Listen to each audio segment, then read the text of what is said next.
This day for football, 50 degrees, just a light breeze. And Ron, this is perfect golf weather. Of course, we're talking football. Right, but that's on your mind for tomorrow. That's right. Maybe a little St. Andrews action now. Scotland wearing their brand new uniforms. Hey, when you win the World League, you can get new unis, and these are really they sharp. are sweet. They got that that Dallas Cowboy kind of pattern. You look at the socks. The socks are actually a very, very dark blue, maybe even a black. But that whole pattern looks really nice. There you go. Looks good. And on the front is that Claymore. It's not how you look, it's how you play. Yeah, and on the back you see the emblem of the NFL team that has allocated the individual players. That was Charles Swan, 26, he's allocated. So here we go. The Scottish Claymore's kicking off. Kerry Groundroos kicking off from Finland. Tyree Davis and Terry Wilburn deep. This is Davis fielding the ball around the 18, breaking it up near the sidelines, and he's pushed out around the 33. So here we have it, the Barcelona Dragons on the attack, and here comes John Kitna from Central Washington. That's an NAIA school. He's the team barber, and a lot of imagination with that cut. Takes the shaver and he goes to town. You like this guy, don't you? Yeah, I like him because he sees the whole field, and he's smart enough to sit at the line of scrimmage for a young quarterback and make his own check. And Jack Picknell, the head coach, has confidence in him to let him do that. You saw that Seattle Seahawks emblem on his helmet. He's allocated by the Seahawks, and his first pass is picked off by the Claymores. Boy, that looked up around the 25. Israel Bird, a man coming off a big-time knee injury, looks pretty good that time, and he's pumping his chest. You know, that play looked kind of strange. It looked as though the offensive line for the Dragons, they weren't ready. All right, they say the ball hit the ground. Watch the offensive line. There's some illegal movement, illegal procedure by someone on the Dragon offense. But forget that. That's an incomplete pass. They say that Bird trapped the ball. Tough call. Brings up second down and 10. A week ago, Barcelona had no penalties on offense for the entire game. No fumbles. You see right there, Kidna changing the play, audibly. And the handoff in the backfield going nowhere. On the stop, James Logan for the Claymore. Terry Wilburn on that carry as we look at the backs and receivers for Barcelona. Shedrick Wilson, their star receiver, allocated by the Houston Oilers. And the national player Marco Martos from Mexico, hoping to become the first non-kicker from that country to make it in the National Football League. Shedrick Wilson had a big day last week. He definitely likes to be a part of this offense and is, but don't forget about the tight end, Bryce Burnett. They want to get him involved. Third and 13. Kitna back to pass. Goes to his man Wilson for a gain of about 7 yards. That's Tyree Davis, excuse me.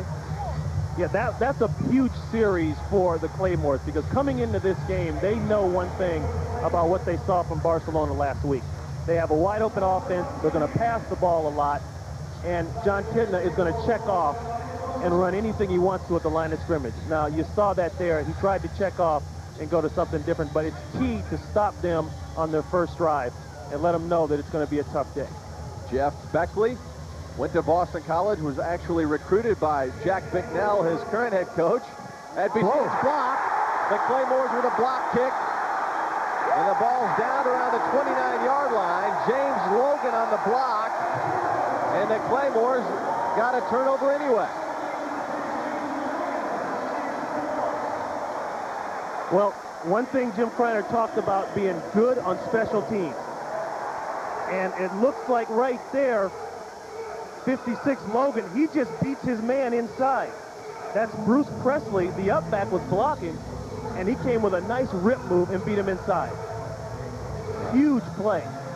Big play, because you're talking about the first possession, the first series, and now you get that crucial turnover down in your own territory. And Logan's the guy who we're going to talk about a lot today, an allocated player from the Seahawks, making a whole lot of noise out there on defense. Dave Barr, the quarterback. And the handoff to Dickerson. He was the big man a week ago, and he's had a tough week as far as an illness goes, but he looks pretty good that time, surging ahead for a gain of about 9 yards. Now here's Dave Barr. Physically not a big guy, although he's tall at 6'3", but only about 205 pounds. Very skinny. He's allocated by the San Francisco 49ers. And an interesting story we'll get into as the game progresses. Dave Barr has had many travels in his young career. There you see his San Francisco sticker on the back of his helmet. They measure for the first down. And of course, Ron, you wonder what Dave Barr is thinking. If he's thinking anything, Jim Druckenmiller was a first-round pick, the 26th selection yesterday in the draft, the quarterback from Virginia Tech by the 49ers.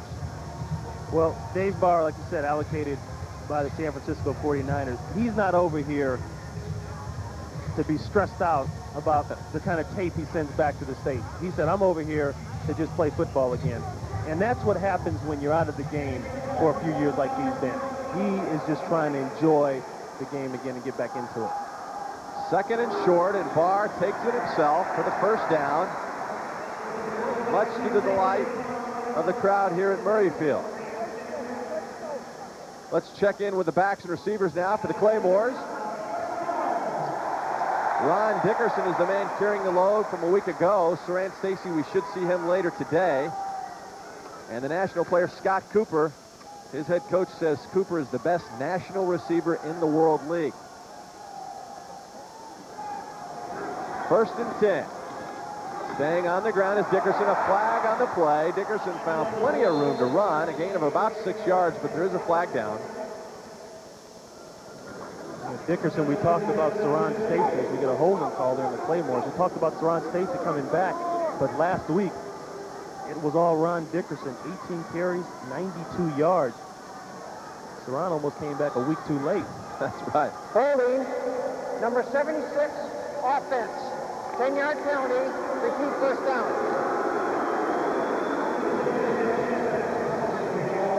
So the penalty against the Claymores will set them back. They had 6 penalties a week ago for 32 yards. Both teams really played clean games a week ago on offense. And staying on the ground, there's Dickerson, and he has nowhere to go. And he's thrown for a 4-yard loss. Juan Long in the backfield, messing things up. There's Juan, number 59. As you meet the offensive line now for the Scottish Claymores, 3 of the big hosses have been allocated: Florine, Smith, and Rivera. Purvis Hunt, a big fellow who's lost 40 pounds. He's down to a svelte 345 pounds. Fun guy to talk to yesterday. Big Purvis has a few complaints about the food and where to get it and the amount of grease that's put on it, but outside of that, he's having fun over here. Dave Barr got nailed just as he released the pass. And that's Eric Naposki on the rush, number 91 for Barcelona. Here are the Dragons up front on the defensive side. An experienced bunch that had a big game a week ago. Oliver Barnett is a guy who's played in the NFL for many years. Glover and Reeves have been allocated by the Raiders and Bears respectively. And there's Imbranen, perhaps the most popular player in Barcelona. Barr on the scramble. Wow. And he completed the pass to his fullback, Jared Caiello.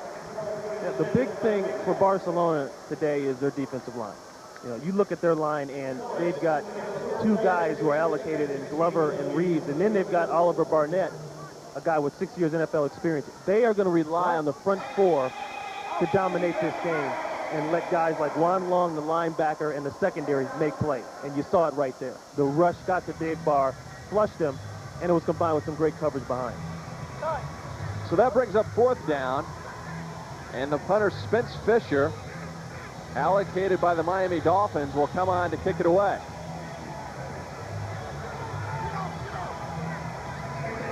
Good look at Spence.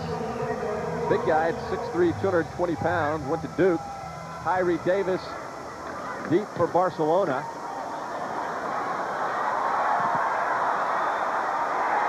And the Claymores down it on the half-yard line. What a play. What a terrific bounce that ball took. Huge play. So far, so good for the Claymores as far as field position, and we'll be back after this.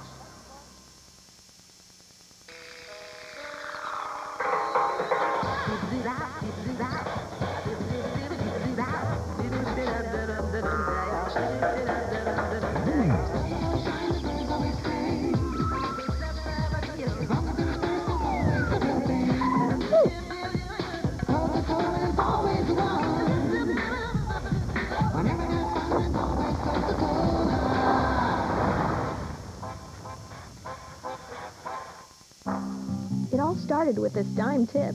Suddenly, I was the boss. So I gave myself a day off and went shopping. It was so great. Everything I tried on fit like it was cut just for me. Later at the salon, Candace Bergen shows up with my phone bill. This'll make your day.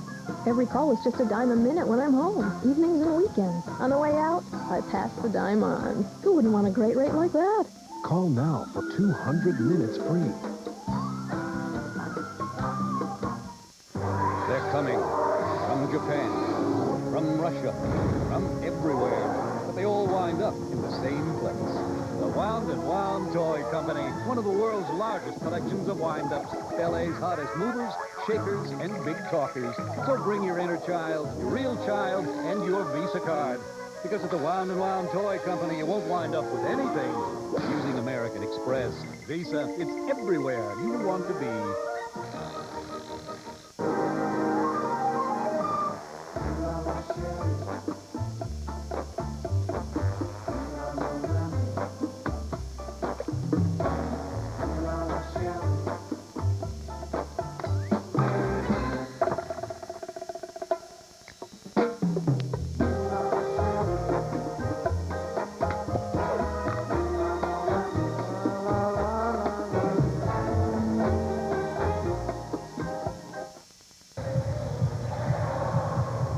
Welcome back to Edinburgh. Cowboy Jack Bicknell, the head coach of the Barcelona Dragons, the only coach they've ever had.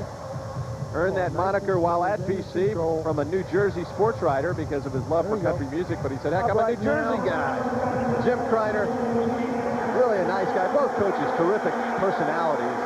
And Kreiner, a very popular figure here in Scotland. Kitna. Whoa, what a pass and what a grab. Big play for Barcelona down the sidelines and out of bounds around the 33-yard line. Shedrick Wilson. What a play, what a pass by Kidna. Well, that's a great pass. We saw that last week. That fade route, he just shoots it right over the top of the defensive back. Right here, there's Wilson. Now watch, he's just going to run up the sideline. Pretty good job by Barrett. Actually, that's excellent coverage. But here's the difference here. The run after the catch. Now, he's going to get a few marks for running out of bounds there instead of taking it upfield. But this is a guy who will go to John Kitna when he's not seeing the rock enough and complain about it. But they do it all in fun. He's a competitor. And Terry Wilburn.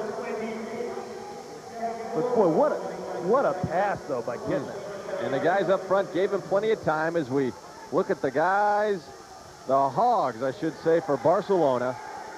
Everett Lindsay is a guy who started for the Vikings a couple of years ago, injured his knee in a basketball pickup game. Missed all of last season. He's just working the ring rust off. But he's NFL caliber all the way. 2nd and 2. Burnett moved the tight end. Number 89. You got to like the difference in hairstyles on that offensive unit. Yeah. False start. Number 89, offense. 5-yard penalty. Repeat 2nd down. That was the tight end, Bryce Burnett. You talk about number 64 left tackle, Everett Lindsay. He's got that long hair. He's got the bald look right there. Burnett just raised up a little bit before the play. Brings up 2nd and 7. Getting it back to pass. And he scrambled for big yardage a week ago. And he goes forward for what could be a first down.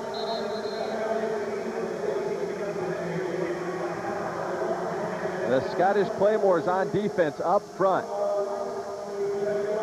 Jason Simmons allocated by the Rams. In fact, some Rams personnel are here today watching him, and Brad Keeney for the Falcons. But Bazile and Poe are very active in their own right. Now, not a big defensive front, but very fast, those guys. Yeah, and you talk about fast. James Logan, allocated player from the Seahawks, number 65. He's a guy that they'll move around and put in some position to rush the quarterback. We saw him block the punt earlier. And the handoff to Wilburn again, who's the workhorse in the backfield for Barcelona. And a nice surge by that offensive line as we meet the Claymores linebackers. Coming off an outstanding week. They put up some impressive numbers. Eric Uberzat and Logan both allocated by the Seahawks. That's Logan. 56, not 65. And Emmett Waldron from Ireland, who might retire after this season. This is his third season in the World League for the Scottish Claymore. And whistles everywhere. You know, it's funny, a week ago, Jack Bicknell said no penalties at all the entire game, no fumbles, no interceptions, and already today. Well, they're trying to run a lot of check with me, as they call it. Prior to the snap, number 62, 5-yard penalty, repeat second down. That's Tom Robstock, the left guard for the Dragons. They're trying to run a lot of audibles at the line of scrimmage, so that means Kittner, the quarterback, needs more time to look at things. And as he's looking at things, that play clock is running down. And I think guys are starting to give a little antsy as it gets towards 0-0. That's why we're seeing so much movement in the backfield for the Dragons. Wilburn alone back behind Kittner. Second down and long. Woo! Wow. Hello, Shedrick Wilson over the middle with a grab. But George Coghill with a wake-up call. As you look at the Claymore's defensive backfield, these guys are small, but as you saw, they're very aggressive, especially Coghill. We saw in the film from a week ago, that guy dishes out a punishment. Yeah, Coghill was here last year, and he made the All-World League team, and he's the kind of strong safety that you can use to do a lot of things.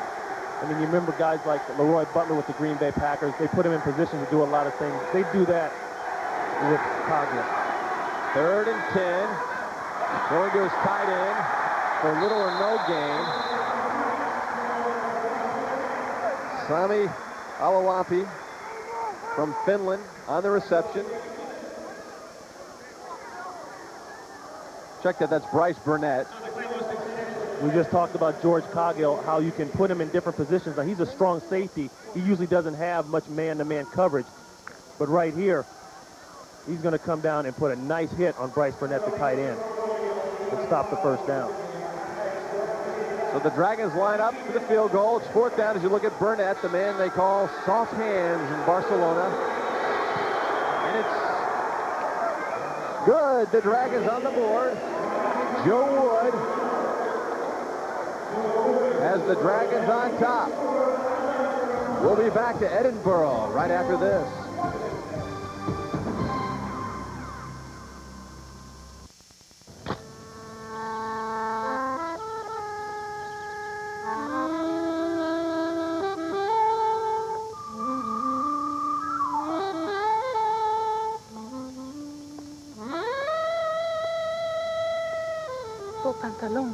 Nothing over Scotland, Joe Wood on the field goal.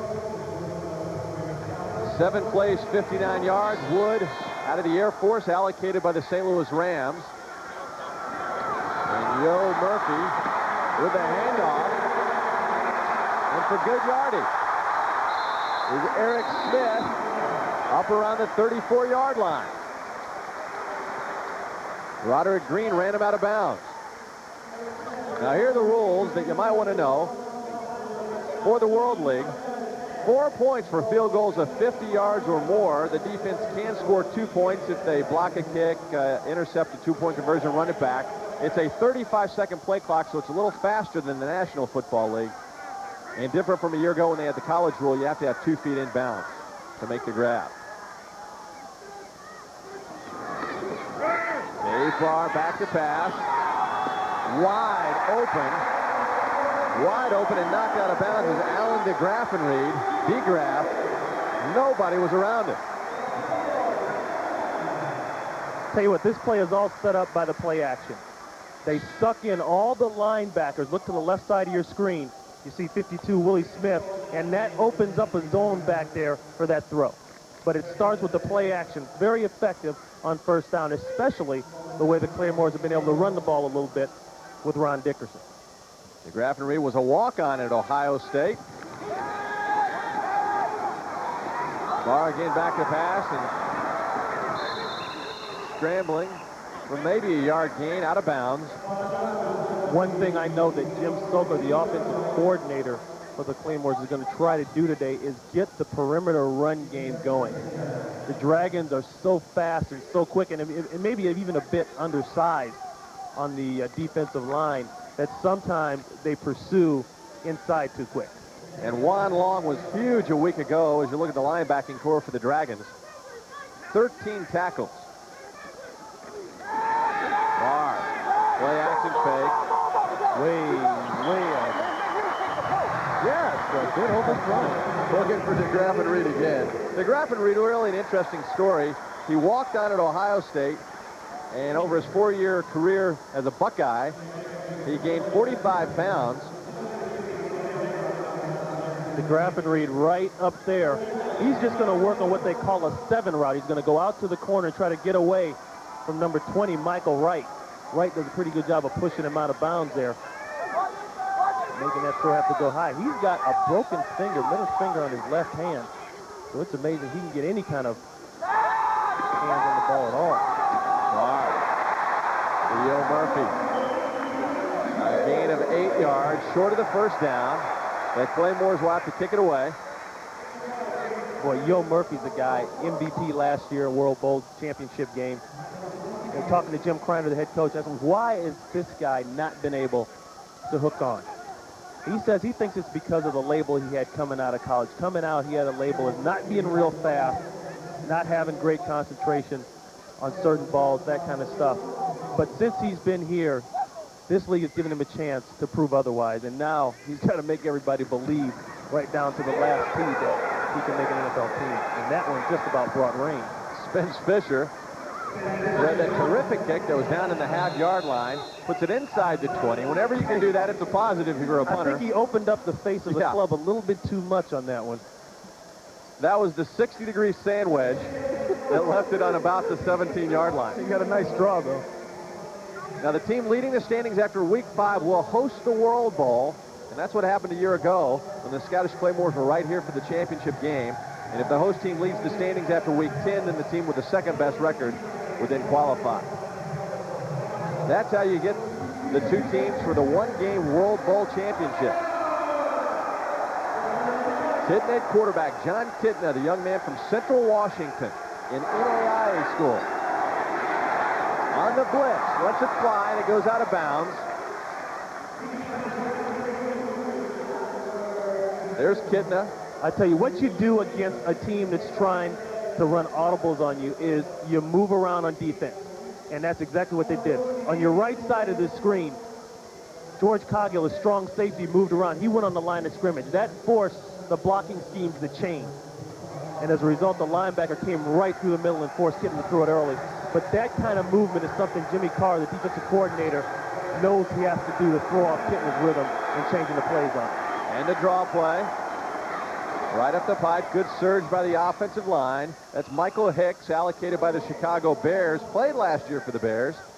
Now, there's a guy who was the second to last player taken in the NFL draft in 1996. Second to last player, made the Bears roster, and actually played in 4 games a year ago for the Chicago Bears. Well, I like Hicks, and you know, they have kind of a platoon system up there, running backs on who they're going to put in and get everybody going. But I like some of the things he did. He had 92 yards rushing.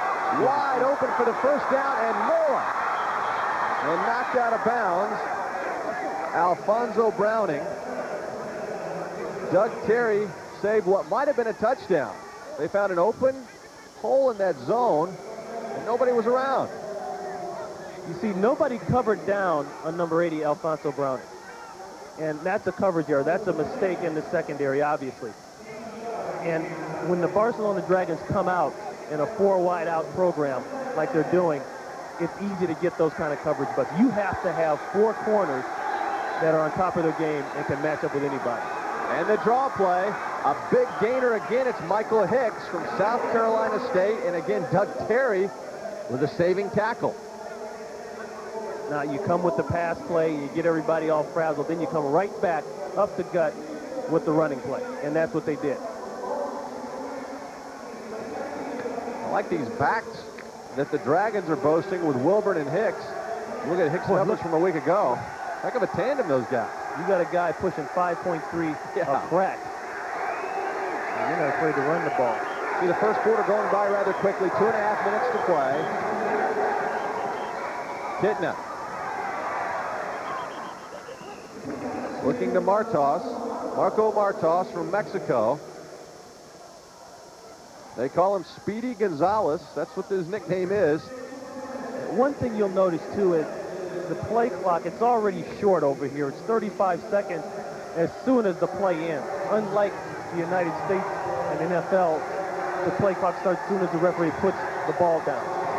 There's the play clock in the corner. Michael Hicks. So the Claymores are almost approaching this game like a no-huddle offense, because you have to. You add that new rule on there, and then the fact that they're going to run and change the plays on you, you have to play it like no huddle. You got to limit the amount of plays you're going to try to run on defense, and everybody's got to be on the same page and have great communication. There's the play clock right down the bottom left hand of the screen. See, he's going to get to the line and have less than 10 seconds. Now he's going to look over the whole defense, point people out, make a change if necessary, then get the play off. Hitting over the middle, first down. Big play was 3rd and 5. Bryce Burnett. And he did all of it. Yeah. Somehow he got it done. When you spread people out with 3 wide receivers, you're forced to play zone most of the time. It's hard to match up with everybody, and that's what they're in. Bryce Burnett working on number 50 there. Emmett Waldron, the middle linebacker, the national. Nothing fancy, just an option route, and they'll run a lot of option routes inside, outside, based on where the defensive player is. Pitna looked outside. His receiver went inside. Again, that's Martos from Mexico. Well, look at the speed at which this is going. Now, what Kitten is going to do, he's going to look at Jack Picknell, the head coach, and get the call-in from the coach-to-quarterback communication device in the helmet. His numbers from a week ago, very impressive. You see, even on the incomplete pass, the clock is moving. That's different from the NFL. Only inside 2 minutes in the first half as it stopped. Michael Hicks surges forward, close to a first down.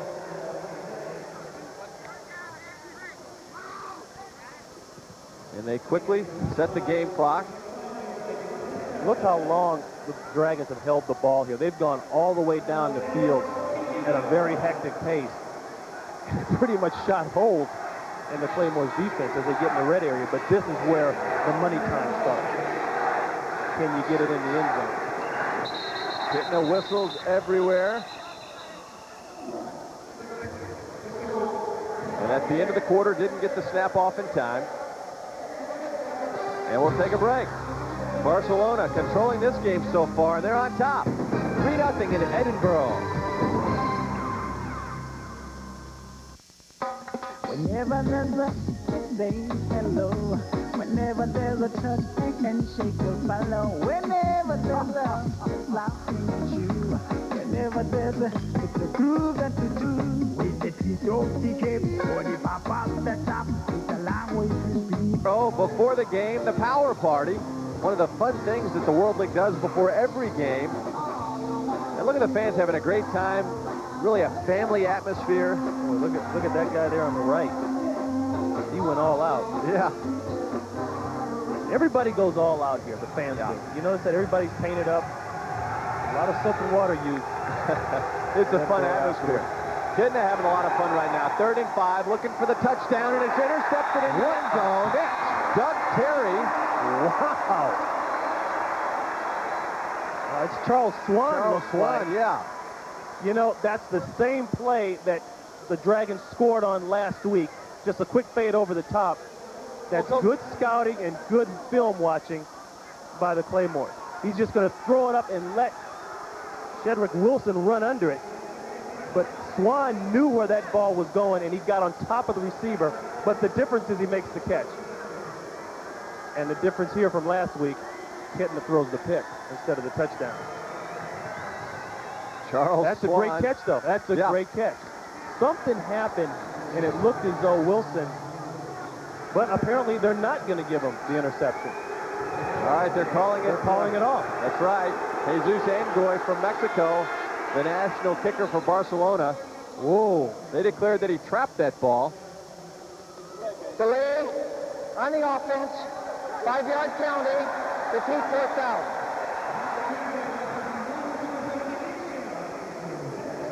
So the Barcelona special teams malfunctioning a bit. Now check it out.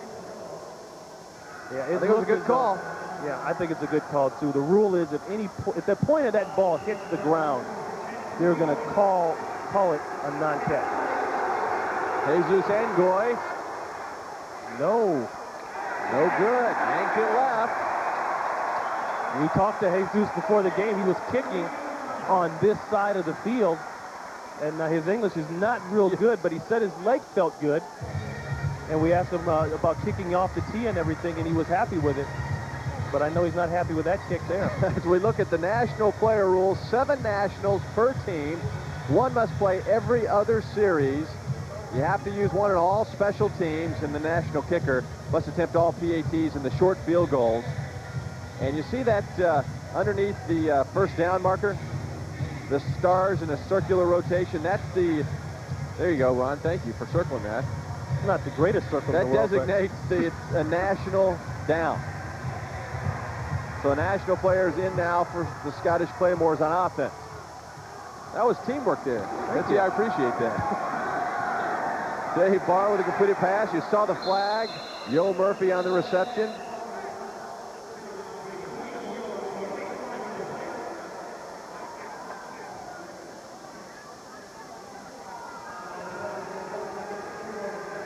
You might see a lot of holding. Holding, number 76, offense. 10-yard penalty, repeat first down. That's Jeff Smith, the center. He's an allocated player from the Chiefs. You know, he's got some tough guys down in front of him. We talked about the allocated defensive lineman. There he is right inside there. He just kind of reaches around and grabs somebody. But when you get undersized defensive linemen, what they can do well is penetrate. And then when they penetrate, now you're behind on your technique. And when you get behind on your technique, you start to cheat and do things like hold. First down and 20. And a completed pass. Dave Barr to Eric Smith. Smith is the fastest player, maybe the fastest player in football. Marty Schottenheimer timed him at the Chiefs camp at a 4.24 in the 40-yard dash. And Marty said that's the fastest 40 time he's ever had. I mean, you played a long time. 4.24. Well, I tell you, 4.24 is like track speed. You get guys that are running that, they're running track. They're usually world-class track athletes. It's funny to think about guys like Deion Sanders in a 4.1. Wow. Dave Barr going deep. Yo Murphy was the man, and it was almost picked off. As you look at Dave Barr and his favorite receiver, Yo Murphy. His little sister couldn't pronounce Llewellyn, so hey, Yo. Yo's going to end up right in this part of the field. Dave Barr underthrows this. He didn't get enough mustard on that ball. You can see it. Plus, you got 3 guys around. You know, a lot of people in the States, a lot of scouts for NFL teams don't know too much about Dave Barr. Yeah, he's allocated with the 49ers, we know that, but he's a guy who's bounced around an awful lot. He may be over here to have fun, but he's going to have to prove a lot, I think, if he wants to have some success. Well, he got the heat that time, hung in the pocket, really nowhere to go, and just threw it away. So that'll bring on the punting team as you look at Jim Kreiner. All right, man. Kreiner won the World Bowl a year ago. Very popular figure in this Edinburgh community. Spence Fisher, the punter for the Claymores. Well, that's a comeback ball. Davis. No long drive. Davis on the 35 gets stood up and put down by Mr. Swan.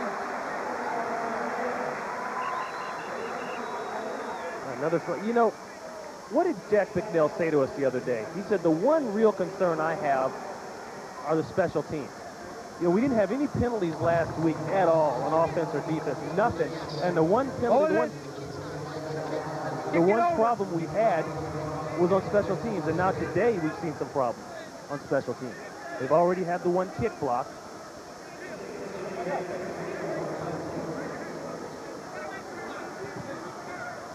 And now draw member of the kicking team downfield, number 58. The 5-yard penalty, repeat fourth down.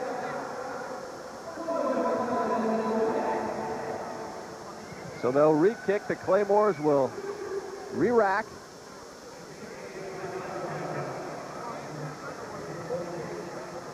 And Fisher continues to be the busiest guy in the field. Spence Fisher. Tyree Davis from Central Arkansas, standing right at midfield.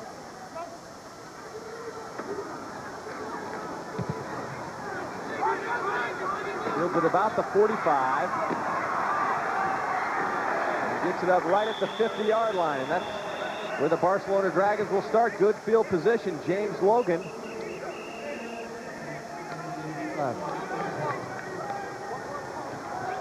960, Z-cross, wide dig. Z-cross, wide dig. Hey, they went from an illegal formation to a legal formation, and that is not legal. You can't go. Well, giving a little encouragement to the officials. You hear he said Z-cross, wide dig. One receiver is going to come all the way across the middle of the field shallow. The tight end is going to try to sit down in between the two hashes. A one back. Nah, but that may be all off. We talked about the audibles. He's changing that play right now. And a quick pass.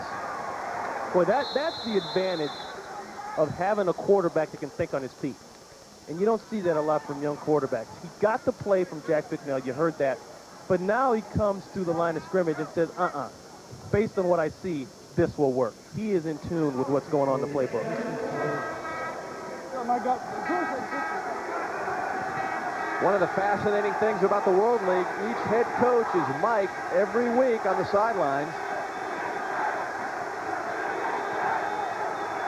I love listening to those guys as the play clock is winding down. Ron just got it off. And it's a first down and more. There's Davis breaking the tackle, and he's gone. It's a touchdown for Barcelona. And Tyree Davis celebrates. What a play. The Claymores brought the blitz on the left side of the formation. They brought the linebacker. And when you bring a guy, you got to pay the price underneath. You got to find a way to make up for it. But great awareness by John Kitna to know where the blitz was coming, and what did he do? He throws to that side, just like they teach you in the playbook.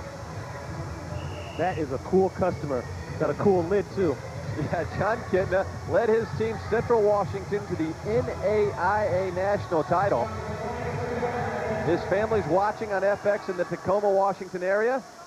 Jesus Angoy makes it 10-0. And we'll take a break. The Dragons are snorting fire on top of the Claymore.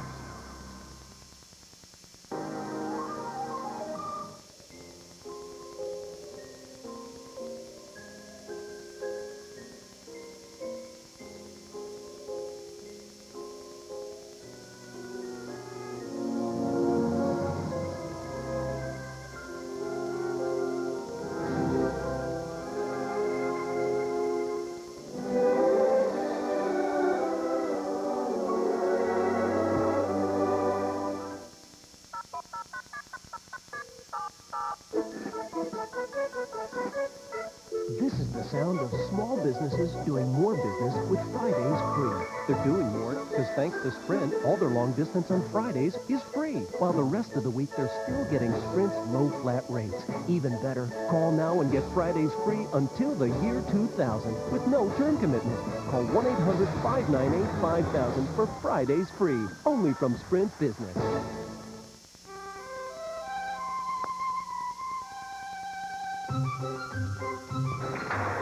Well, Visa Gold bought you the clubs and the clothes and 3 rounds at breathtaking Pebble Beach. The one thing it couldn't buy you was a single decent shot. I quit! Finish without me! I can't. Those were my clubs. Fortunately, it had enough purchasing power for your next set of clubs. Graphite. Visa Gold, it's everywhere you want to be. Life is The race against yourself. setting goals. Focus. The face plan. Reaching goals. 2,837 free throws. Putting back what you lose. Being the underdog. Life is Beginning. being Me. Life is a sport. Drink it up. Tyree Davis, his brother Willie, plays for the Houston Oilers. And Davis didn't play last season after signing with the Cincinnati Bengals, but right now he is the man for the Barcelona Dragons. Well, that was a nice shot. They got a pick play going. They crossed the two defenders, and they hoped to get just enough separation for a throw, and they got it. And then he turns on the speed. Joe Wood will kick off to the Scottish Claymores. And it's a short kick, fielded up around the 16-yard line. Flag on the play. Boy, that reverse stuff is not working today. Holding against the Claymore.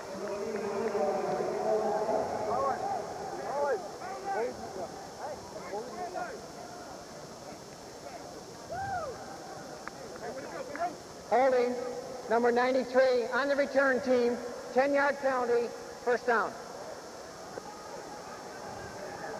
So the Claymores and Dave Barr will try to get things going.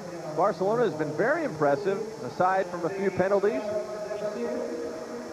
They have really moved the ball and eaten up the clock on offense. Got a blitz coming right there and a blitz right here, and that's where Kittner throws the ball. Now, they had a pick play going on. You can see the way Scott, the defender, he got picked by the traffic inside. The two receivers crossed, and that's a good call. That's something they draw up and try to get that separation just so they have enough room to throw the ball, and that one they made look easy. First and 10 from the 15. It's a fumble, and Barcelona pounces on it. The Dragons say they have it.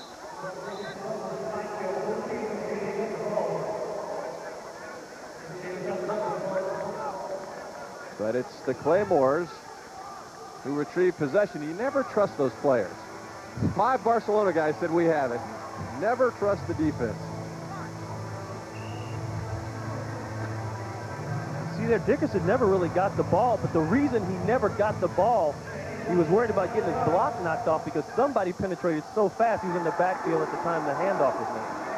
Dave Barr has those happy feet, pushed out of the pocket, and he gets up close to the first down. Give Barr some credit. You know, I had to laugh when Dave Barr came into the room because, you know, he looks like a real wiry, skinny guy. You know, not your prototype NFL quarterback out of his uniform. Yeah. But I was watching him throw in pregame warm-up. He's got a little bit of an arm. He shoots it out there real nice. And I think a lot of people can be fooled by his California laid-back attitude. You know, went to Cal. He's kind of ho-hum. Oh, well. And he calls the timeout. You might notice on the Fox box, the Scott is above Barcelona. Now, in the States, it would be just the reverse. The home team would be on the bottom. But over here, they put the home team on top. So if you're wondering, that's why. We'll be back to Edinburgh after this. Searching for major movies? Turn on FX Major Movies Sunday. A major Hollywood movie every Sunday. I don't believe it. Tonight at 8, two-time Academy Award winner Tom Hanks rolls out the laughs in the outrageous comedy Bachelor Party. Let's have a bachelor party. Catch Tom Hanks in one of his most hilarious roles ever. Thanks, pal. Something interesting is gonna happen here. Turn on Bachelor Party tonight at 8 on FX Major Movies Sunday.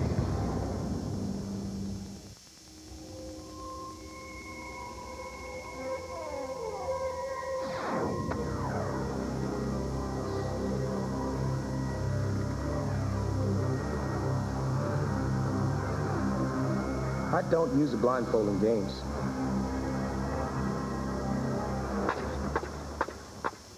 Makes it hard to run the bases.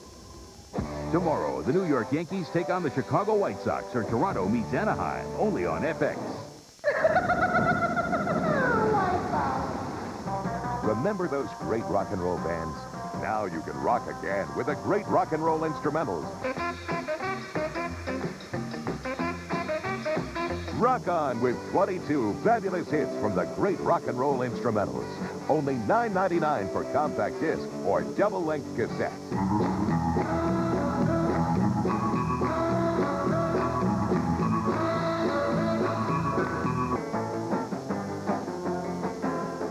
Then audition other fabulous rock and roll era albums. There's no minimum to buy. Cancel anytime.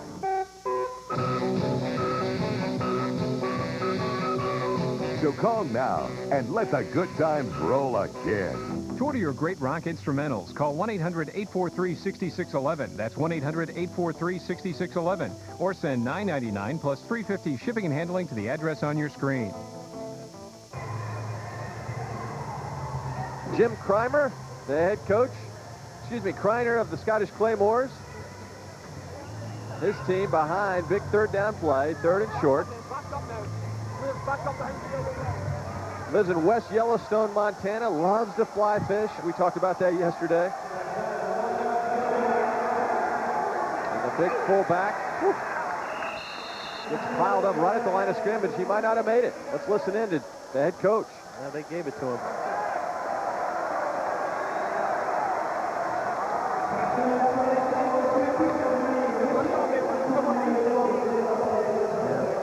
You know, for the next time we get in that situation, what was there was going backside. You're talking about going on the backside of the formation. They gave him the first down. Barr back to pass. And again, his line gives him plenty of protection. I thought he had somebody open down the field.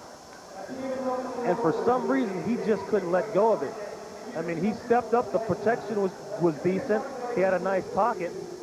Now, there's Yo Murphy. He's going to come inside and run straight down the middle of the field. Right there, he's open. Well, you know, things look different up here yeah. than they do down there. We don't have the barrage of arms and legs and bodies flying around in front of our faces. I think Yo talked to him about it when he came back to the huddle. And Barr again, plenty of room to run. And he's safe at home plate up close to the first down. Naposki. See, Barr's got enough experience to know that he's got a time clock in his head. And that time clock is usually running at about 3 seconds. And by 3 seconds, if he can't find anybody to throw to, which there is nobody right there in the middle of the field to throw to, he's got to get out of there. Although it looked like Yo was standing open again. You have to understand also, these guys have only had 3 weeks tops together as far as preparation. That's what they get. They go into training camp back home and then have to come in here and make everything work. That's not a lot of time. That's what's even more amazing about a guy like John Kitten in that offense. They're sitting here running a form of a no huddle where he's doing all the checks at the line of scrimmage and everything. A very quick offense. 3 wide receivers, 1 back. That's hard to do. That's hard to do in any setup. There's Barr, and you see that claymore on their helmet. If you're wondering, that's what a claymore is. That big sword.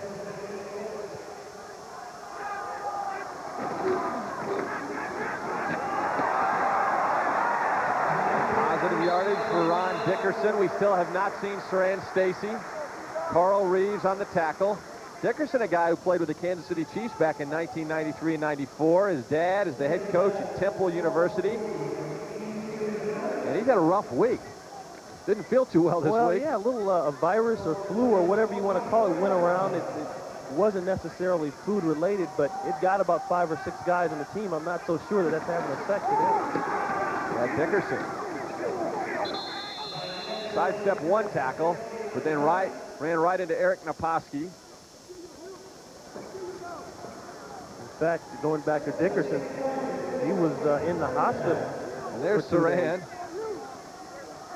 He's probably the greatest player to ever play in this league. Some say he's too good to play in this league. Well, he went to Kansas City last year, had a run, and wasn't able to hang on. You know, he's on the verge of a whole bunch of World League records. He has a whole bunch, and they're on the verge of breaking a bunch more. Barr got hit just as he was looking for Yo Murphy. Now, you mentioned Dave is kind of a skinny guy, and he's taking some licks early on. Glover. Watch the shot right here. And we talked about that 3 seconds in the pocket. They bring a secondary player, and that's about as nice as you can go down in this league, or any league, really. Usually those shots are up around the head, even though they're illegal. Spence Fisher again. Allocated by the Dolphins.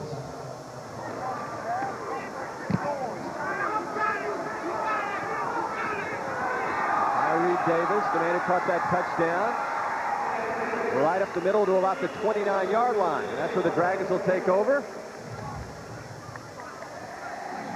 Now here are the numbers for the World League if you're wondering. 112 allocated players this season. That's a record as you look at the numbers from previous years. 116 World League players were on last year's NFL rosters. A whole slew of them were actually in the playoffs.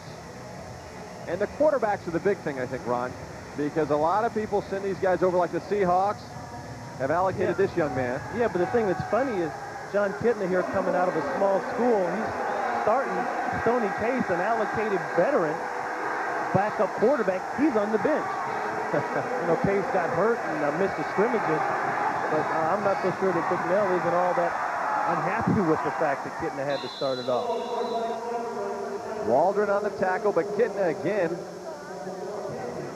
A gain of about 5 yards. Now here's a guy, as you listen to Jack Bicknell, let's listen in. 860. Z cross, wide dig.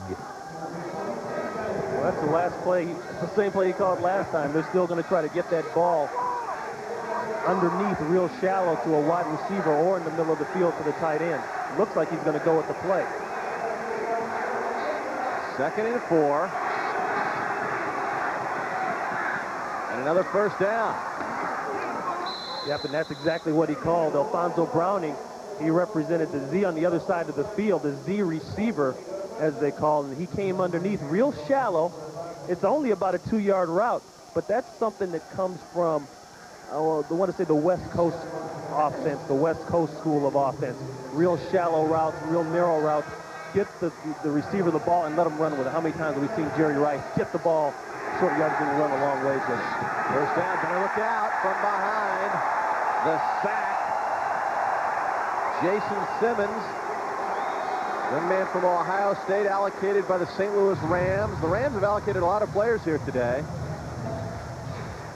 And that sends the Dragons backwards. Jason Simmons is a guy who's been playing real well. There he is down in his stance. He came around the corner. Now, he doesn't get a real good block put on by Everett Lindsey. Could have been better, but I've got to give credit to the secondary for the Claymores. Kitna held that ball a long time. You see the check. Now he just goes for the timeout. He was about to run out of time. Now, Kitna's a young man. Now, get this. Jamie Christian is Dennis Erickson, the head coach of the Seahawks' nephew, who played at Central Washington. So Dennis would come and watch his nephew play and saw this kid Kitna. Fell in love with him. The center will catch that guy. So that's all right. Okay. No big deal. Wide right, 61. Come on. Dennis Erickson fell in love with him, and so did Jack Bicknell. Well, I'd love to tell you what wide right 61 is, but I don't know. Well, at least you're honest. Yeah, what did Kitna say to us yesterday? I got a point to prove. I really feel like a lot of people are talking behind my back as to whether or not I deserve to start. When you have a guy like Stoney Caseline, you can feel like that. So every time I'm out here, I really want to prove a point. And it wasn't just proving a point to the Scouts or to Seattle. He wanted to prove a point to his teammates. That's what he seemed more concerned about. I love what he said about his hair. He said, I'm not a real great-looking guy, so why have hair to add to it? Yeah, it's funny, in the press notes, they say he's the team barber. So we asked him about that yesterday, and he said, oh, it's just something that came to me and said, how would you like to be the team barber? And then you see Lindsey here, the offensive lineman. He's got hair piling out underneath the helmet. He's got a rubber band holding that stuff back. John said he cut his own hair and 2 other guys on the team, and all he does is takes the shaver and goes to town. There's his lid, the Kitna lid. Now see, if he has a great year over here and wins the MVP, he'll go home and he'll be novel. Right. All the kids in the neighborhood where he's from, they'll be shaving their heads. The Kitna cut. The Kitna lid. There's the draw play.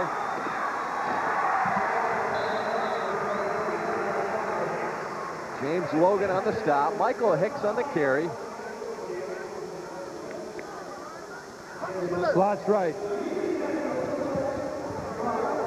860 hooks. Slots right, 860 hits. Now it's 3rd and 10. Now that's a pass. Now you see the way Bicknell said, now it's 3rd and 10. 860 hooks. The receivers tight end are going to come down and turn around real short. But he said, remember, it's 10 yards because just go beyond the marker. Don't pull up short. Didn't have bounce that one in there. So the Dragons will have to punt. Alfonso Browning was the go-to guy, but it bounced in there. That's a huge series now for the Claymores. You're coming down to 4:22 in the second half, in the second quarter. You're down 10-0. They need to give their offense a chance to go down here and get a score before the half. Jeff Beckley.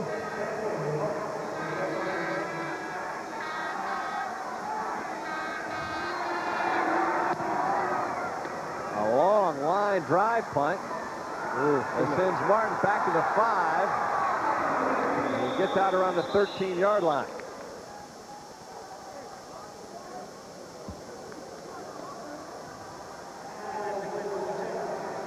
Now let's check out how you become a World League player. You're either allocated from the National Football League. We've talked about a lot of those players today. You're a protected veteran. You're a draft pick, free agent, or you're a national player. That makes up the roster. And don't think because you're an allocated player from an NFL team that you can come over here and have a free vacation. There have been at least 4 or 5 allocated players come over from NFL teams that have been sent right back over the water. You got to come over here to play and exhibit a good attitude, or you're gone.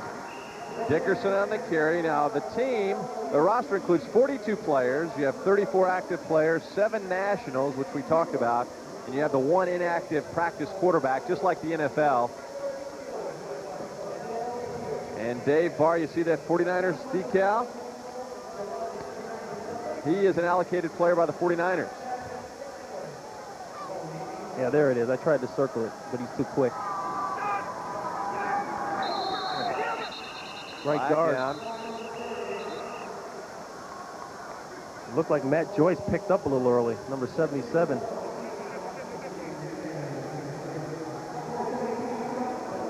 False start, prior to the snap, number 77, offense. 5-yard penalty, repeat, second down. He's in there for Big Purvis Hunt. I don't see Purvis Hunt out there on the field. Matt Joyce allocated by the Cardinals. Watch that right hand, and you see Leroy Glover, smart veteran there. He gave him a little bit of a quiver just to get him coming upfield. That's what happens when you get a quick guy. Barr dumps it off.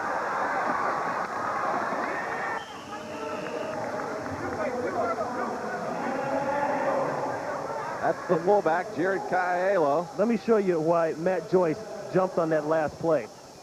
99 Leroy Glover right in there. Look at that. That's called a bull rush. He's got him back on his heels the whole way. Now, he doesn't get to the quarterback, but when you got somebody in front of you that's quick like that and can get on the inside or outside in a flash, you kind of cheat back a little bit to give yourself a better chance. Glover allocated by the Raiders. And Barr back on 3rd down. Barr puts his head down, dives forward, but he'll be short of the 1st down. You see the time remaining before halftime. And once we get inside 2 minutes, they will stop the clock on incomplete passes.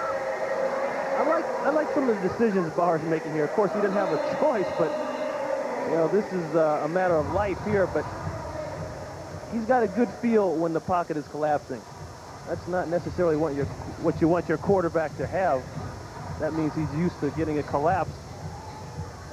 They gave him the 1st down, and that's the 2-minute warning. We'll be back to Edinburgh after this.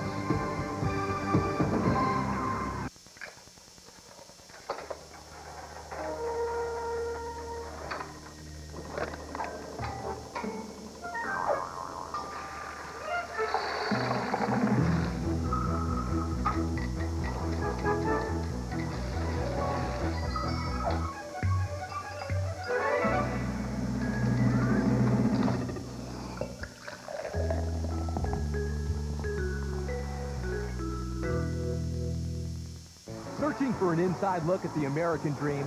Let FX take you to Minnesota, Baseball Minnesota, where you get a real-world view of the minor leagues, and every day is a fight to get to the majors. From the owners to the manager, the families and the fans, all eyes are on the men who have the courage to dream and the talent to win. Tune in to FX and get behind the scenes of the minor leagues, because there's more to the game of baseball than what you see on the field. Baseball Minnesota, tonight at 7. Boom, boom, boom, boom. Ain't nothing cooler than the blues. It's living the blues. Complete. Definitive. It's the kind of collection only Time Life could put together. It could be a spoonful of coffee. Could be a spoonful of tea. Start with Blues Legends and get 20 absolutely essential blues classics for just $9.99 on cassette or compact disc. Further on up the road, someone's gonna hurt you like you hurt me. Then audition other albums. Keep only the ones you want. Satisfaction guaranteed. The blues are hotter than ever. So call now. To order Living Blues, call 1-800-443-6900 or send $9.99 for one cassette or one CD, plus $3.50 shipping to Living the Blues, Department 1, Richmond, Virginia. Eric Clemens back at our FX studios in New York. Coming up on the Doctor's Halftime Report, NFL draft information for you, along with a look at today's highlights and the weekend's highlights in the World League. Now back out to Doug and Ron in Edinburgh. It's 1st and 10 for the Scottish Claymore. On the 25, Dave Barr, the man from California, gets brought down for a sack. Leroy Glover, big number 99. Well, we talked about that front four for Barcelona in the beginning of the game. Their defense was going to rely on the front four defensive linemen getting home, getting to the quarterback. I don't care if Barr has anybody to throw to downfield. He doesn't have time to get it off. Timeouts left, both with 2. You saw Glover. Juan Long has had a big game for Barcelona. He had a big week last week with 13 tackles. He helped out that time. Barr back on 2nd down, and he gets hit just as he releases the ball. Boy, few 192 for the Dragons, just completely bull rushed on the outside. Look on the left side of your screen. There's Big Hugh. Look at, he's working right there. Working on Leslie Ratliff. He's an allocated player from the Chiefs. He just bull rushes him back into the quarterback. It's hard to throw when your right tackle's rear end is in your face. Yeah, no kidding. Hugh's an interesting guy, only 260 pounds. Kind of small, but very fast. You saw pretty strong, too. Barr again goes he's down. in the grass. Yep, in the grass. So that'll bring up 4th down. And you know, you look at the comparison weight-wise with the Claymore's offensive line and the Dragons' defensive line, and the Claymores are much bigger on offense, but the Dragons are much quicker. They're a little bit smaller and a lot quicker. And we're seeing some of that quickness here in this last series. Well, there's Spence Fisher. He's been a busy, busy man for the Claymores. Tyree Davis back to field the kick about the 40-yard line. Yeah, these punts they're killing field position. Coverage has been great. And he gets wrestled down back at the 41-yard line. He got pushed way back. Tyree Davis helped that punt so much. He caught it and then ran 15 yards backwards and got tackled. I mean, how to take your team out of field goal position or scoring position with 1 minute left in one easy step. He should write a book on that.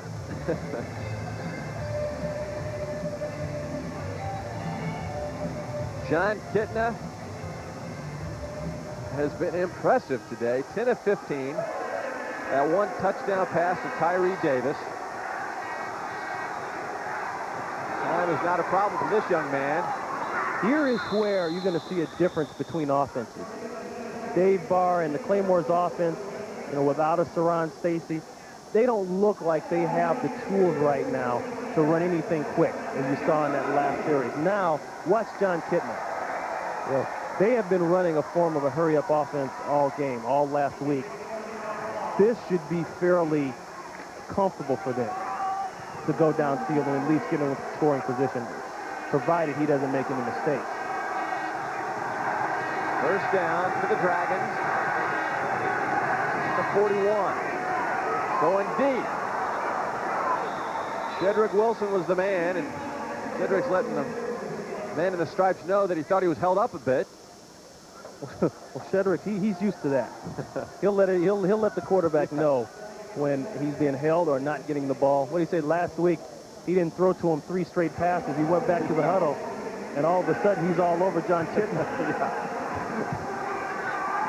He said, let me put it like this. He'll definitely let me know about it if he hasn't seen the rock in about 3 plays. Barcelona in white. In the draw play and the fumble.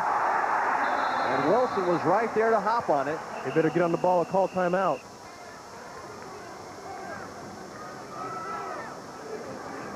Barcelona in their road white, green trim, and the Claymores in their Dallas Cowboys style uniforms. Been all Dragons so far, looking to start the season 2-0 for the first time since 1991. Oh, timeout. Who did? We have a 4th down fumble rule. By rule, the ball will be placed at the spot of the fumble. It'll be 3rd down. We have timeout. Barcelona, that's their 2nd charge timeout. That's the 4th down fumble rule. And basically it's a rule that was set up, if you remember Dave Casper, the former Raider tight end, the holy roller. Anytime you fumble on 4th down, only the man who fumbled the ball can recover that and advance it. So that kind of prevents any hanky-panky that might go on a 4th down from the team that's trying to score in the last second.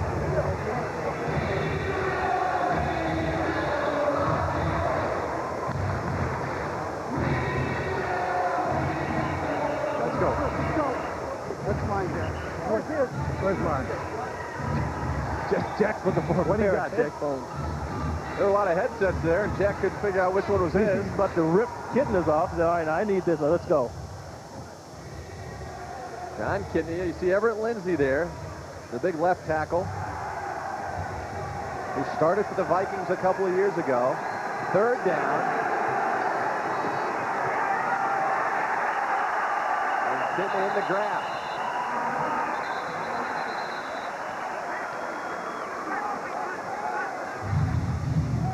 Claymore, exchanging words with Demetrius Martin. The Claymores have been successful when they've been able to blitz John Kitna. Now they got burned on one, but inside they blitzed a defensive back and got home. Yeah, Martin trying to. Woo! It's a nice backhand. Yeah. Well, I kind of like that little spark right there. He's fiery, yeah. And Claymore's fielding the punt at the 14 and going nowhere. You know, sometimes you hate to see your team stop momentum like that. The timeout that was called, that Jack took no question, that really stopped the momentum of the Dragons. You could see it. They were rolling fine. They went down the field. They had the fumble. They called the timeout. And that seemed to destroy the whole momentum. Well, there's Cowboy Jack. Loves country music. Plays the guitar every night. Says it relaxes him.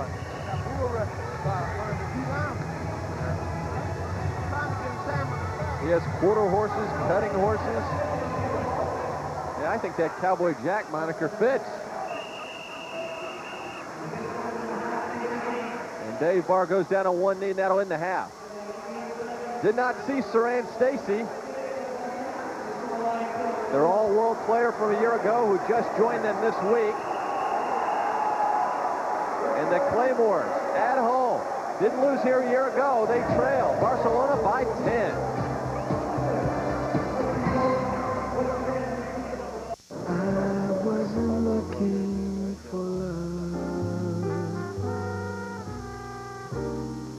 Just a glance, it happened.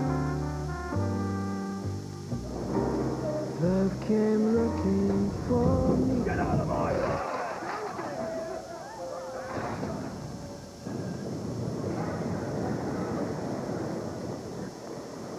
Dockers, khaki. It's the largest set ever built. The largest set ever destroyed. Somebody tell me what the hell is going on! There are going to be a million dead people if we don't evacuate. tonight on FX. Put as many people in front of it as it takes. Tommy Lee Jones and Anne Heche take you behind the scenes This is no good. Get out of here. as one of Hollywood's hottest motion pictures explodes. It's the making of Volcano, tonight at 7:30 on FX. Before he made motion picture history. Before he became the biggest movie star in the world. And we make with the Kleenex here. He was already making us laugh out loud. On In Living Color. Woodchuck the gray squirrel, Woodchuck the gray squirrel. Done coming loose. The only place you can see Jim Carrey every night. Alrighty. Is on FX. 2 back-to-back episodes of In Living Color. My job here is done. This Dockers Halftime Report is brought to you by Dockers Khakis, the go-to khakis from Barcelona to Scotland. Hey, nice pants. Eric Clemens back at our FX studios here in New York. Barcelona improved the defensive line and showing in the first half, beating the World Bowl champion Scottish Claymores 10-0 at the break. As we've told you, the World League is indeed the spring league of the NFL, and as the 62nd annual NFL draft wraps up this Sunday, we have a note for you. The World League is not without its share of players that have received that important phone call on draft day. It's kind of a dream come true. You know, as a young boy, you want to come up and be a professional football player, baseball player. When I finally got the call that I was playing for the Chicago Bears, I was very relieved and ready to get on and get in there and play. It was a great experience to play in the NFL. That my first game and stuff, just, you know, reaching a goal that you set for a long time, it was really exciting. Tremendous experience, great, love to be back, great athletes, great people. What makes the NFL so appealing, it's the best in the world. So as you get better, obviously you're going to challenge yourself. The NFL, I mean, it's an incredible experience. It's something that I've dreamt about playing in since I was a little kid. You know, I grew up in Texas, and I was always a huge Cowboys fan. I always said that I was going to be, you know, the Dallas Cowboy quarterback. And, you know, I got drafted by the Cardinals, obviously, and so, you know, I'm not with that team, but it's still, I mean, it's what I've always wanted to do. And, you know, the pro football, there's nothing like it. There's no better way to make a living. To be exact, 59 players are on World League rosters. They were drafted in the NFL, included our 2 third-rounders. You just saw Stoney Case, Oliver Barnett with NFL experience, and the highest selection now playing in the World League, Ryan linebacker Aubrey Beavers, a 1994 selection by the Miami Dolphins. You'll see him in our second game of the doubleheader. Speaking of the draft, let's look at some of the top selections by division, starting with the NFC East.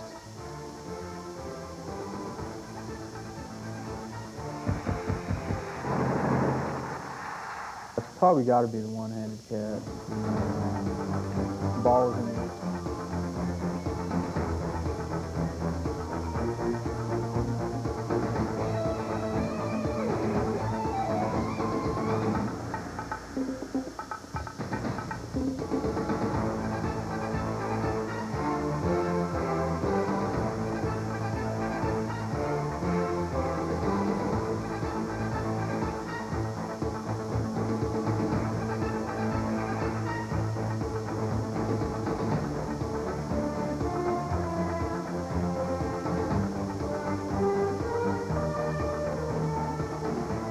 And you see your halftime score, Barcelona over the Scottish Claymores 10-0. Highlights of the first half and World League weekend number 2 when the Dockers halftime report continues in a moment.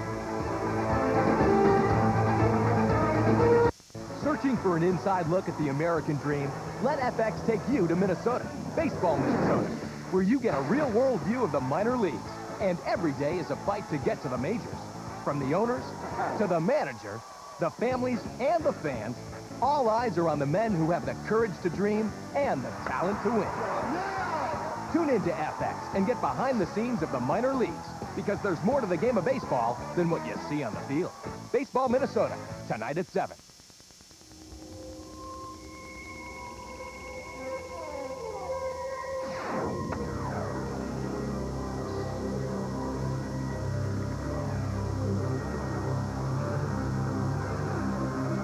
I don't use a blindfold in games.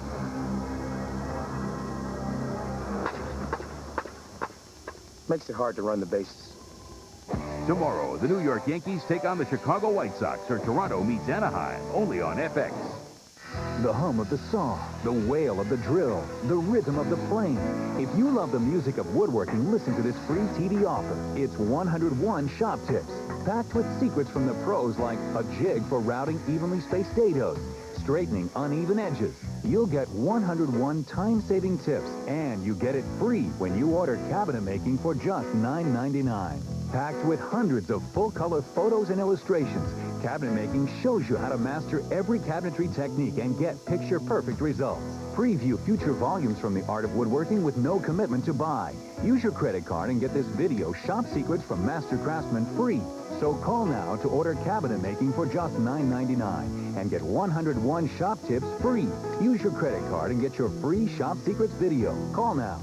Call 1-800-935-8484 to order cabinet making and get your free 101 shop tips. Use your credit card and you'll receive your free Shop Secrets video. Or send check or money order to the address on your screen.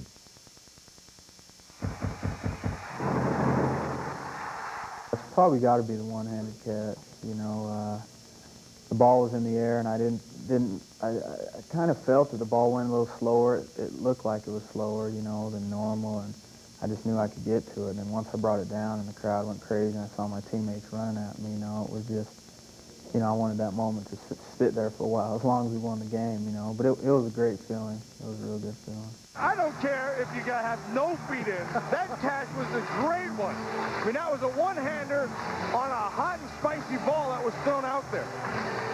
Yo, Murphy, just, boy, what a tremendous catch. That's great football.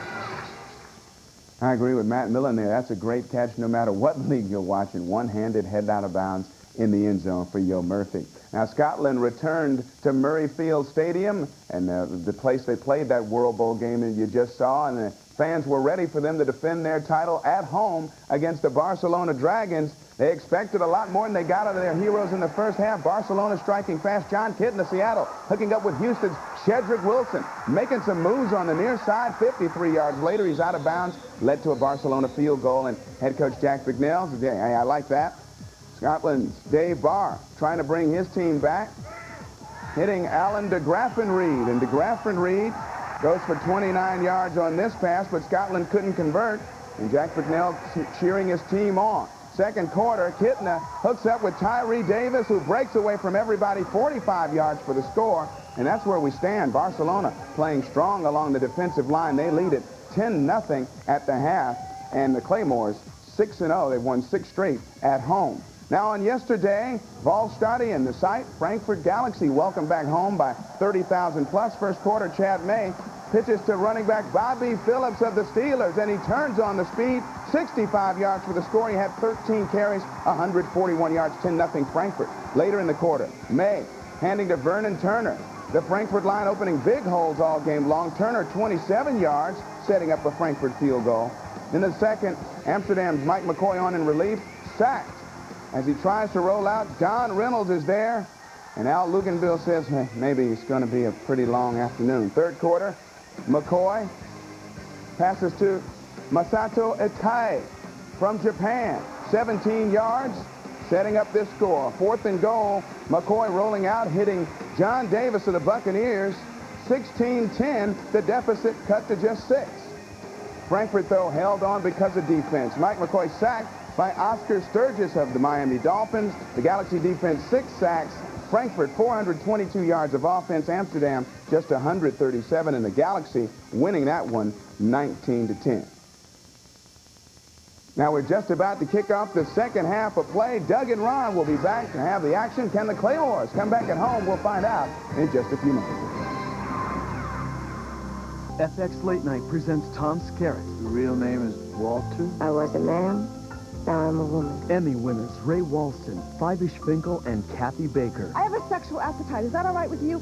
Excuse me? In the unforgettable series about an ordinary place called Rome, Wisconsin, and the extraordinary things that happen there. We're dealing with a serial bather. Picket fences. I love this town. Tonight at 11, part of FX Late Night. One place, FX. Searching for Fox action? Stick around. Fox suspense. And Fox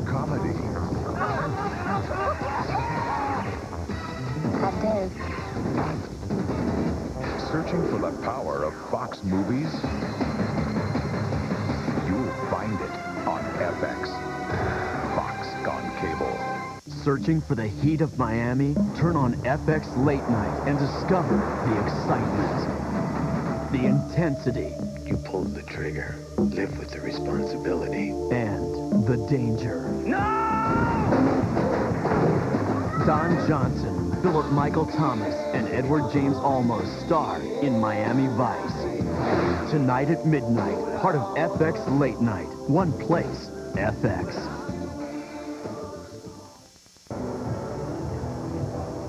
Welcome back, everyone, to Edinburgh, Scotland. Doug Bell along with Ron Pitts, and so far it's been all Barcelona Dragons. They lead the Scottish Claymores 10-zip here at Murrayfield, a place that the Claymores did not lose a game a year ago. They were 6-0 here a year ago. You know, looking at the stats, that's not real good if you're Jim Kreiner, because that shows that you've had chances to move the ball, more chances than the Dragons that just haven't done it. And then you look at the passing yards, obviously Kitna getting the job done. Penalties are also a big thing for the Claymores. That's killing them as far as being able to hold on to the ball and move it downfield. Let's look at the numbers now for both quarterbacks. Dave Barr has had a rough go of it so far. Yeah, he's been in a real bar fight, so to speak. And Kitna just lighting it up. 11 for 15. You're shooting those kind of numbers in the first half. That puts an awful lot of confidence in Jack Bicknell Hart to go out and let this kid now continue to do what he's doing and more. And it also gives Kitna more confidence, because now he knows that, number one, he can step up and play. You got to remember, these guys, we asked him, when's the last time, is this the biggest game you played in? And this is the biggest game, really, that he's probably played in. When you think about it, you know, it's going back to the States. It's really your first professional game. You're the man. And he's showing the Seattle Seahawks back home that he can do a lot and handle a lot. Yeah, Kitna, we talked to him yesterday, and he said he was excited last year to be with the Seahawks because they had all veteran quarterbacks. As you look, Scotland in their Dallas Cowboys-style uniforms, the blue jerseys, Barcelona, the white road uniforms with the green trim. But he said there were veteran quarterbacks he learned from a year ago. This year they've signed Warren Moon, and he's so excited just to be learning from those guys. What a great attitude he had. He really did. He was a fun guy to talk to. And I think Dennis Erickson likes what he sees in this guy. He has to. You know? Yo Murphy fields the kickoff and finds some running room. Breaks it up the sideline. They're at the 49-yard line. Yo Murphy. The man from Idaho. I have to believe that head coach Jim Kreiner went in that locker room at halftime and got some hairs to stand up on the backs of people's necks who this is just a good job of picking your holes right here by Yo Murphy. I mean, the blocks were there, the wedge timed up nice, but Yo Murphy is a guy who's a playmaker. He's a big playmaker. So the Claymores, who were shut out in the first half, looking to take charge at the beginning of the third quarter. Saran Stacy, their star from a year ago, has not played the entire game. Barr, the first down, to his tight end, Brady. One thing that the Claymores can do more of is that right there. Use their tight ends more. Everybody knows that the ball is going to be pushed to the perimeter with Yo Murphy and Alan DeGraffenreid. But look at the middle of the field. Nobody's there. That's the area that they got to start to use. Great coverage on the play. Eric Naposki, number 91. And, of course, good plays don't come without yeah, some kind of compensation. Carl Reeves left a tattoo on Dave Barr. There's Ricky Brady, a young man who played his college football at Oklahoma. Ron Dickerson weaves his way for maybe 1 yard. Imbernan on the stop. Dickerson out of the University of Arkansas has gone the whole way. Now, Stacy, as you mentioned right off the top of the show, really not in great football shape. He just showed up on Monday, for heaven's sake. Yeah, well, anytime a guy has a hat on the sidelines, you can bet he's been given the nod that he won't get the nod. Yeah, it's like the backup quarterback, right? And Barr gets wrestled down. Carl Reeves on the sack. I like Carl Reeves coming out of the Chicago Bears because he was a guy that might have been a tad undersized, but he understands all the techniques, and he's an around-the-corner type of guy. And he can get upfield. He doesn't mess around with all this stuff. Number 90, he'll come inside right there. He doesn't mess around with all that cute stuff at the line of scrimmage, spinning and grabbing. He gets upfield. And that's the difference between an allocated player and guys that aren't. They have a little bit of that NFL technique, and it gets them by. Well, there was the blitz, Eric Naposki. For the front seven for the Dragons, they are controlling the tempo of this game. They did it from the onset. That was Jack Bicknell's thing coming in, and that's what they've done. Now, he's the outside linebacker. There he is standing up. He's just going to stand up and come. And they have a two-guy situation that's real hard. Number 29, Thomas McGahee, he came inside as the defensive back, also blitzing. And as a result, Leslie Radcliffe, he didn't know who to pick up. And as a result, nobody got picked up. So they're going to punt now. There's a great kickoff return, that quick first down pass, and then Spence Fisher has been having more problems punting today. Every punt has been a low line drive, and now that one, he kind of topped it off.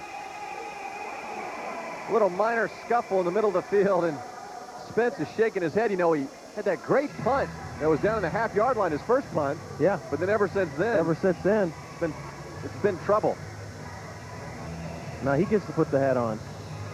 Something about those hats.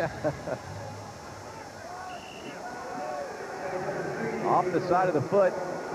Yeah, in golf, that would be a shank. Yeah, in football, it's a shank too, huh? No, in football, it's go to the unemployment line. And Hicks on the carry, Doug Terry on the stop. Michael Hicks, the young man from South Carolina State, played for the Chicago Bears a year ago. You see that Bears sticker on the back of his helmet. That means he's an allocated player. And it's like high school. I wonder if that puts fear in the other guy's heart. You know, in high school, you see the guys with all the stars or all the crossbones on his helmet. You just get scared of those guys. That's Kitna. Had a huge first half. Runs for 3 yards. Waldron, the national player from Ireland, runs him out of bounds. The thing you notice with Barcelona that's helping them today as we look at number 50, Emmett Waldron, the national player, they have 4 of the 5 offensive linemen are allocated. And actually, Tom Robstock, who's not allocated, number 62, the left guard, he was allocated last year by the Oakland Raiders. So they've got a ton of experience and a ton of weight up on that front line. When you get a quarterback who starts checking off and do it successfully, that helps. Well, that time Kitna got caught, had to call the timeout, or it would have been a penalty, a delay penalty. And we'll take a break on the timeout. Kitna talks it over with Jack Bicknell. Dragons still on top by 10.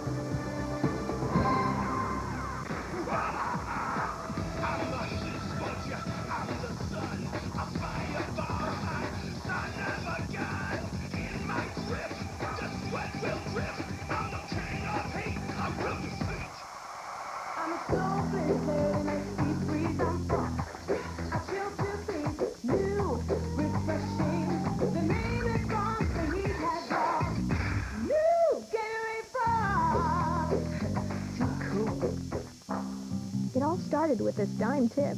Suddenly, I was lost. So I gave myself a day off and went shopping. It was so great. Everything I tried on fit like it was cut just for me. Later at the salon, Candace Bergen shows up with my phone bill. This will make your day. Every call was just a dime a minute when I'm home, evenings and weekends. On the way out, I pass the dime on. Who wouldn't want a great rate like that? Call now for 200 minutes free. It's the largest set ever built. The largest set ever destroyed. Somebody tell me what the hell is going on?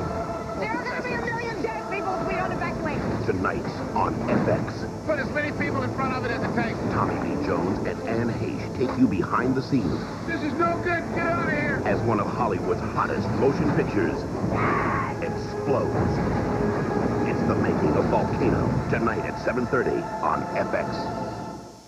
Searching for major movies? Turn on FX Major Movie Sunday, a major Hollywood movie every Sunday. I don't believe it. Tonight at 8, two-time Academy Award winner Tom Hanks rolls out the laughs in the outrageous comedy Bachelor Party. Let's have a bachelor party. Catch Tom Hanks in one of his most hilarious roles ever. Thanks, pal. Something interesting is gonna happen here. Turn on Bachelor Party tonight at 8 on FX Major Movie Sunday.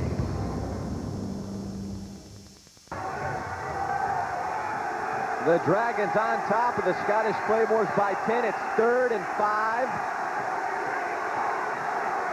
Yeah, notice the Claymores moving around. Look how many blue shirts are moving and talking. On the blitz, Titna. Almost going to his main man. They're trying to get Charles Swan. He had some problems early on in the game last week, and they're trying to make him pay for that. They pick up the blitz on the opposite side from Scott, and great coverage. That's what you call in the hip pocket. There is absolutely no place to throw the ball. Actually, Kidna underthrew that a little bit. That ball's got to be over the receiver's left shoulder and fading out of bounds. Lucky that ball wasn't intercepted. So the Dragons will kick it away.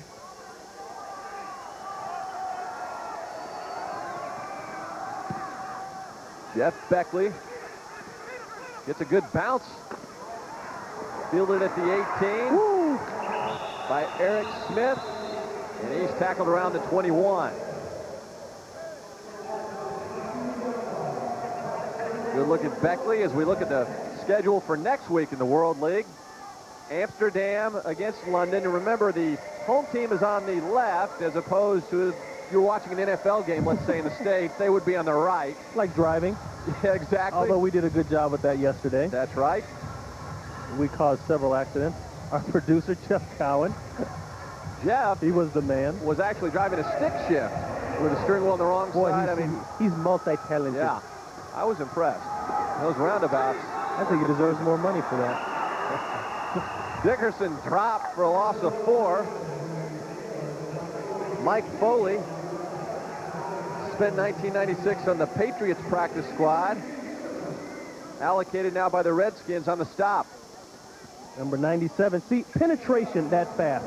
They have got problems up front in the offensive line for the Claymores. When you get people in your backfield before the ball's even handed off, you're going to have a long, long day.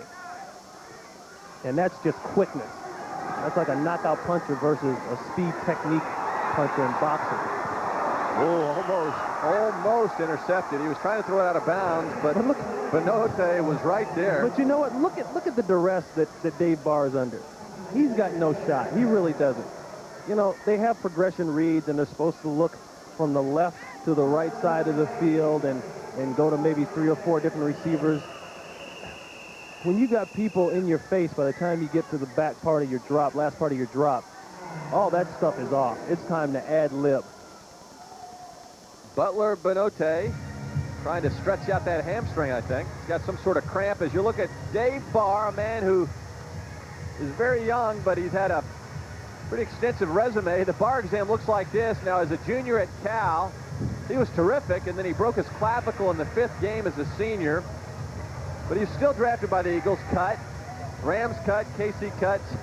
Cincinnati cut him last year. He was a coach at Ole Miss. You ever see that movie, The Nutty Professor, with Eddie Murphy? Remember they talk about relations and lovely relations? Yeah. He's had lovely relations with everybody around the league. He really has. Wonderful, glorious relations. Benote is A-OK, so he's on the sidelines, though, just to make sure everything's okay. Butler's just worried about his clothing line. He came up to me before the game and he said, man, I got to tell you about my clothing line. I want you to wear one of my ties. And he starts to break down the whole thing. He gives me his Donna Karen spiel on his equipment and ties. But if he sends me a tie, I will wear it. You know me. Oh, I know you. 3rd and a long way, 18 yards. And again, now the Barcelona front 7, they're having relations with Dave Barr. Lovely relations. Yeah, the bar exam, it's failing right now. Watch the penetration by the white shirts. And see, they come with a nice stunt right there. Glover 99 inside. He's working with number 90, Carl Reeves, 2 allocated guys. That's key. They know how to run stunts.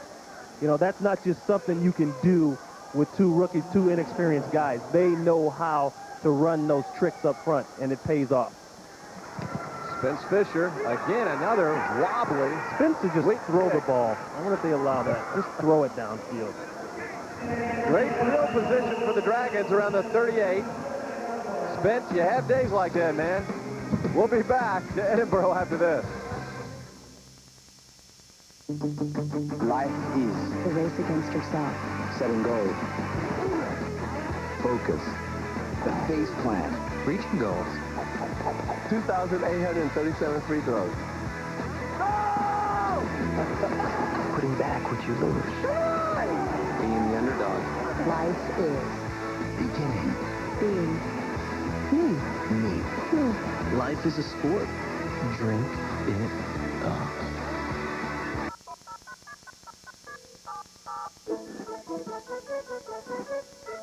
This is the sound of small businesses doing more business with Fridays free. They're doing more because thanks to Sprint, all their long distance on Fridays is free. While the rest of the week, they're still getting Sprint's low flat rates. Even better, call now and get Fridays free until the year 2000 with no term commitment.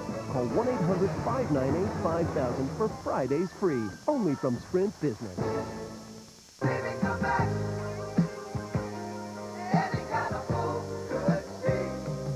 It's Sounds of the 70s. All your favorite 70s hits in one fantastic collection. Get Sounds of the 70s for just $9.99 on compact disc or double-length cassette. That's 20 classic hits.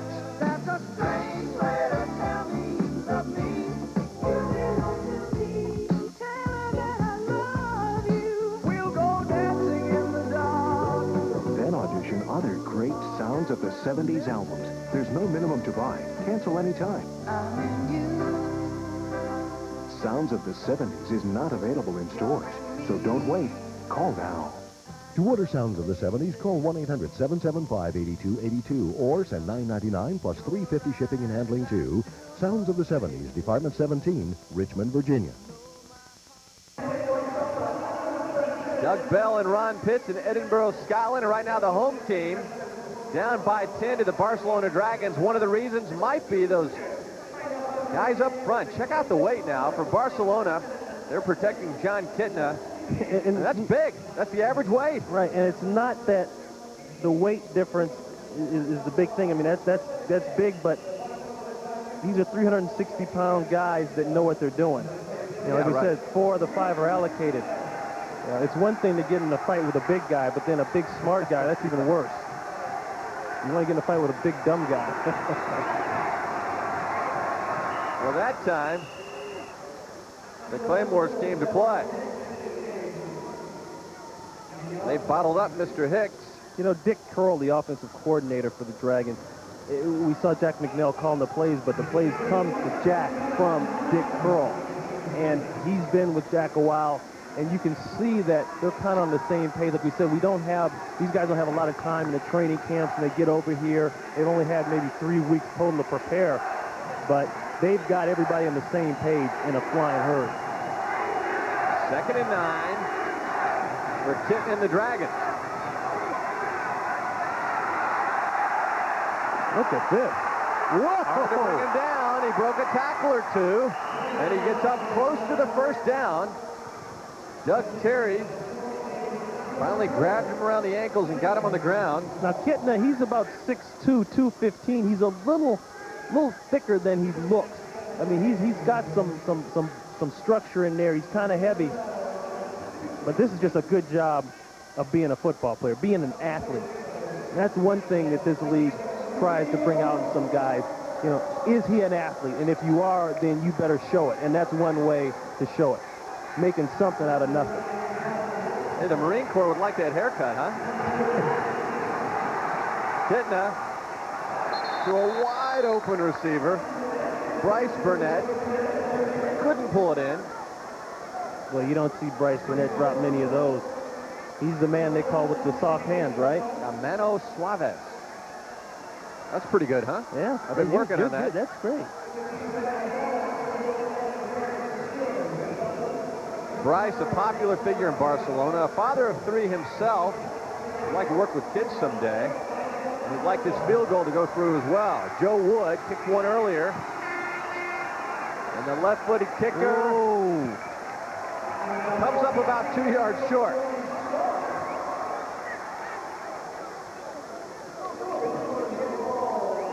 And we'll take a break.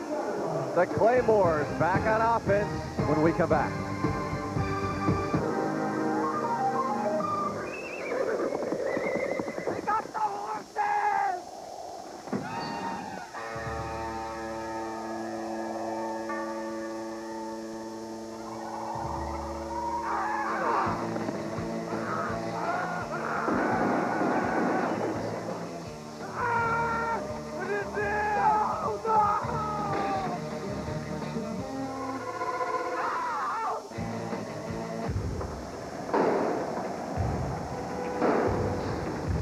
In every city,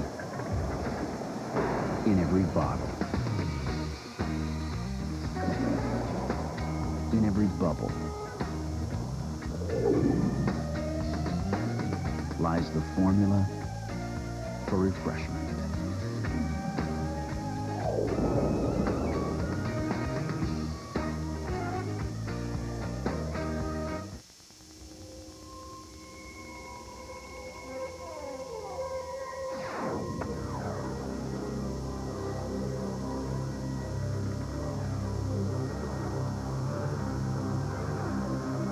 I don't use a blindfold in games.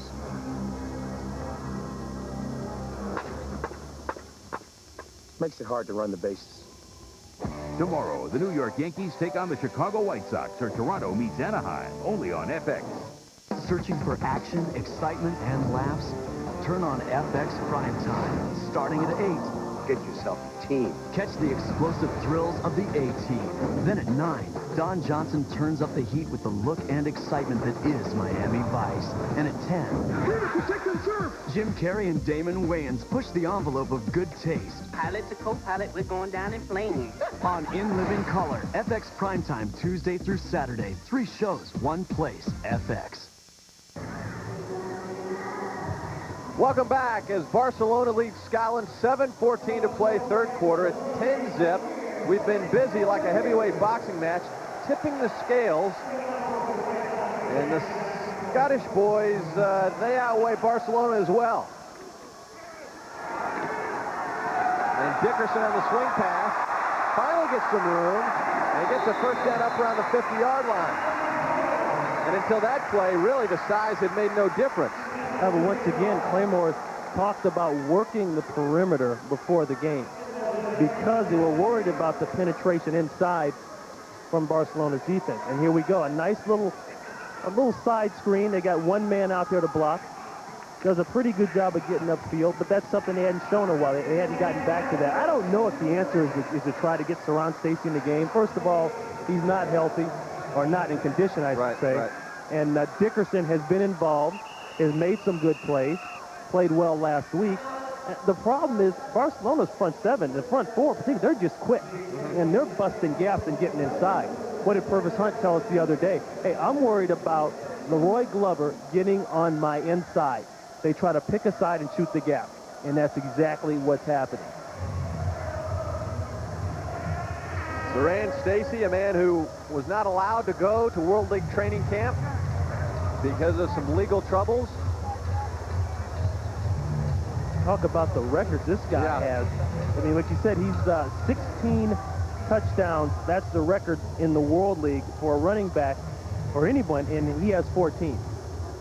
So he's coming up on that. But the records he has, rushing yards, 1,500 plus.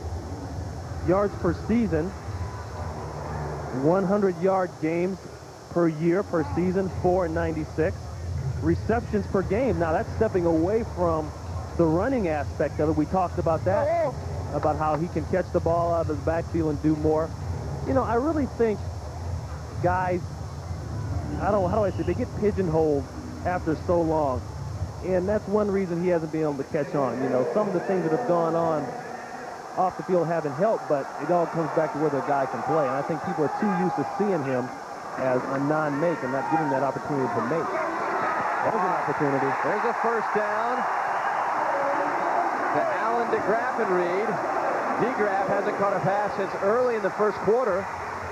DePola on the stop. That's funny. He worked that time on Butler by Note. Now, those two guys played together at Ohio State. By Note was talking about he knows him pretty well and knows what to do. That was a zone coverage. I don't think that was by Note's man. A nice job, a nice pass by Barr, dropping it inside. Once again, working the perimeter. Outside. And Dickerson. Look at that inside. There it is. Naposki. That's quickness. Eric Naposki. Man who's a black belt in karate, a bodyguard in the off-season. He just shoots the gap. They get the blocking scheme going. He looks for a hole to run through, and he makes it. That's just good linebacker speed. There's a guy that's been in the league now for a while. 30 years old, 24th World League game. That's a lot of World League games. But actually, in '88, he was the youngest player in the NFL at 20 with the New England Patriots. Barr gets wrestled down. Oliver Barnett, Big O, the man who was drafted by the Falcons, played with the 49ers in Buffalo, actually started a Super Bowl. Gets another sack. He's 30 years old. I guess that's old, huh? In football terms. Because of the salary cap and, free agency, all that stuff, 30 years is old. If you are not making an impact, a big impact, then they're going to either cut your salary or cut you. And that's what happened. In some cases, both. Yeah, right. Third down. Oh, DeGraff. Ooh, DeGraff. He had green pasture ahead of him. An old trick which receivers have to do, look the ball into your body. Watch yourself catch it. That was one thing that Steve Largent, receiver with the Seattle Seahawks, used to teach. Watch yourself catch the ball.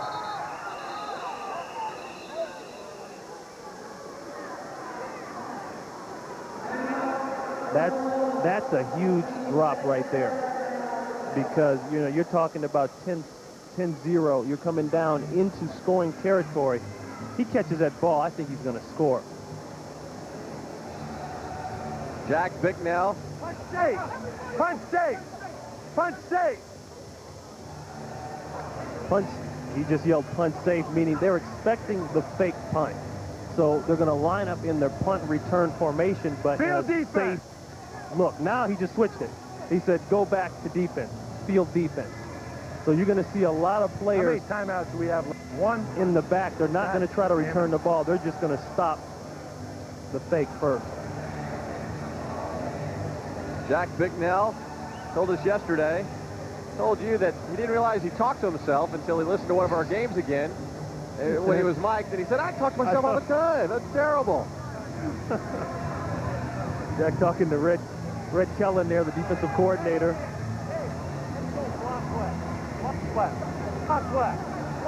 All right, now he's changed it again. Now they're going to go after the punt. They're going to try to block it. They're going to try to block it from the left side. Well, he changed his mind about 4 times. Now, if Jim Kreiner could hear that, if he knew that, he would go for a fake on the left side. Watch this side of the line right here. I think they're going to come after the block. And remember, they got one earlier.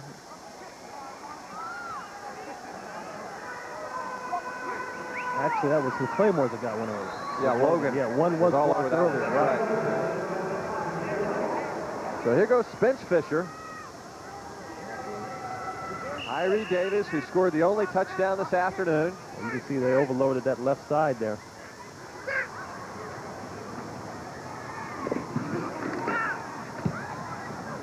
No dice. And into the end zone. So the Dragons on the attack at the 20-yard line. Cowboy Jack told us yesterday, we asked him, is this the best team you've had since you started coaching these Dragons? And he said, yes, I think we can win the World Bowl. He was very emphatic about that. Yeah. Be right, 7 zone naked. Be right, 7 zone naked. Hey, you start any crap like that, you know where you'll be on the next airplane home. The next airplane home. That's what you call tightening people up. They got in a little fight. He said, you know where you'll be. I don't think that'll be a first-class seat either. Kitna.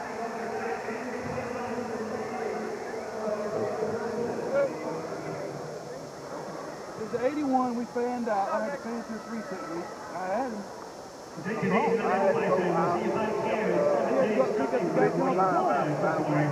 Okay, with 86 came from Indiana, or 96, I mean. Jim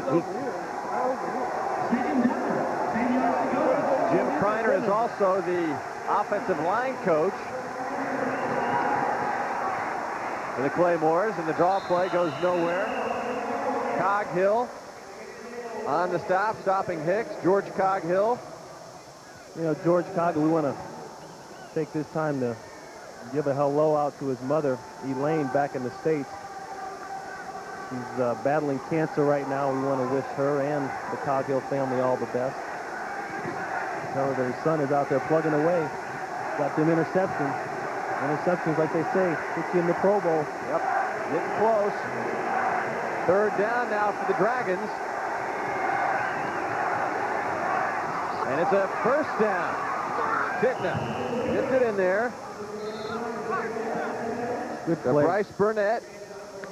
Bryce Burnett just drags across the field. Good coverage on the play.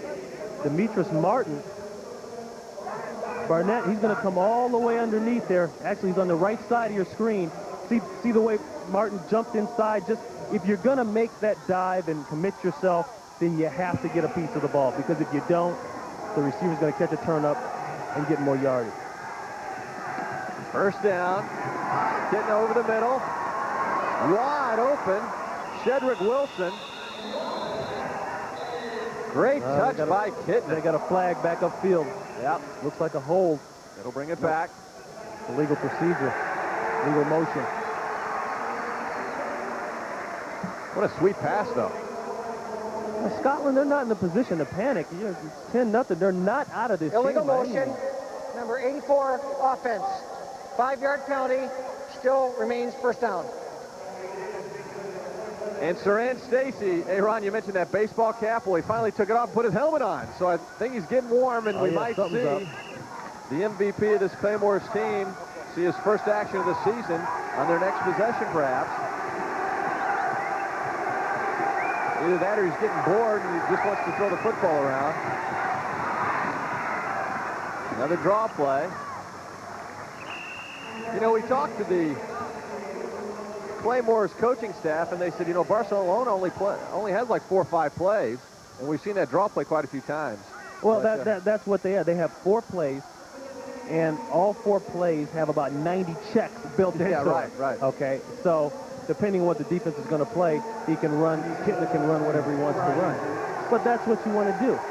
You don't want to overload. You can't overload over here. You don't have the time to teach. You want to show and have the guys exhibit their talent. Another first down. Bryce Burnett. There's the man with those soft hands. See, what happens when you get 3 wide outs in the game, you force man-to-man coverage or zone of some kind on or near the tight end. And that's why all good offenses know how to use that tight end. And John Kitna told us yesterday, I love my tight end, and I got to get him more involved. Burnett dropped that ball in the last drive, but he's come up now with 2 nice receptions for first down. It's first and 10. And everybody is pointing at each other.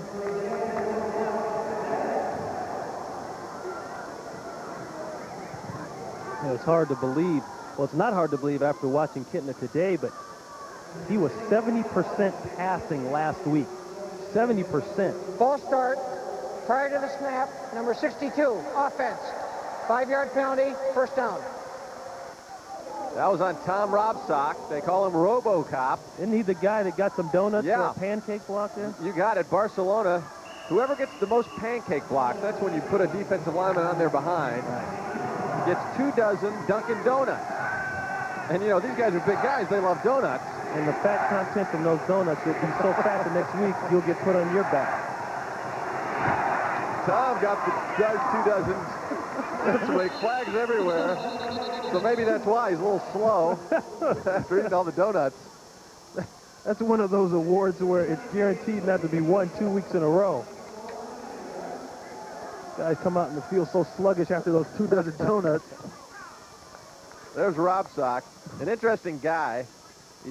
He's an expert card trickster. I guess I said that right. Offside. Yeah, I got the meaning. Defense. Number 93, 5-yard penalty. Still first down. They call him RoboCop, but this guy can do all sorts of tricks. In fact, in the media guide, he's actually, there's a picture of him with cards coming out of his shirt.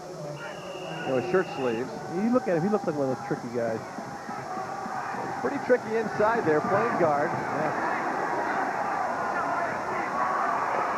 Just a dump pass to Michael Hicks. Wilburn, by the way, who started the game, is injured, so he's out for the rest of the day. That's why Hicks is in there full time. And, you know, I meant what I said. He is one of those tricky guys on the offensive line. Yeah. You watch him. You know, he'll be right near 62. Uh-oh. See, he kind of just held his man just long enough, you know, for the quarterback to get the pass up. Now he just reported as eligible as a tight end to catch a pass. So he may go out for a pass here. And that would really be tricky. Get the all-time World League trickster award if he caught a pass now. There's the first down, and the third quarter is winding down. And again, in the World League, it's a quicker play clock, and even on incomplete passes, they keep the clock going unless it's 2 minutes to go first half, 5 minutes to go second half. So it's a quicker game than you might be used to if you're watching an NFL game in the States. And that does it. The Dragons hanging on to a 10-0 lead over the Scottish Claymores, the team that won the World League a year ago. We'll be back for the fourth quarter after this. Ты отдохнешь.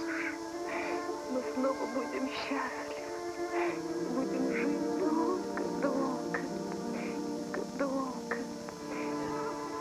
Нам повезет жизнь новую.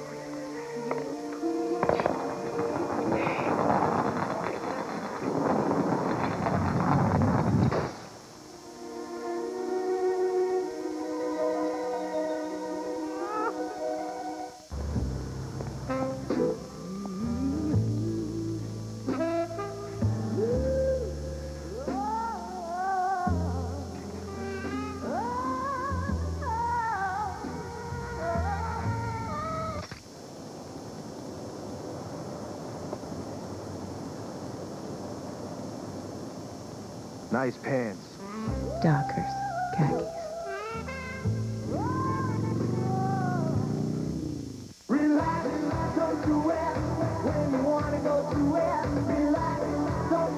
Presenting Sounds of the 80s. Now, hit all your favorite 80s hits in one dynamite collection. Get Sounds of the 80s for just $9.99 on compact disc or double-length cassette. That's more than one full hour of powerful hits. Something strange in the neighborhood. Who you gonna call?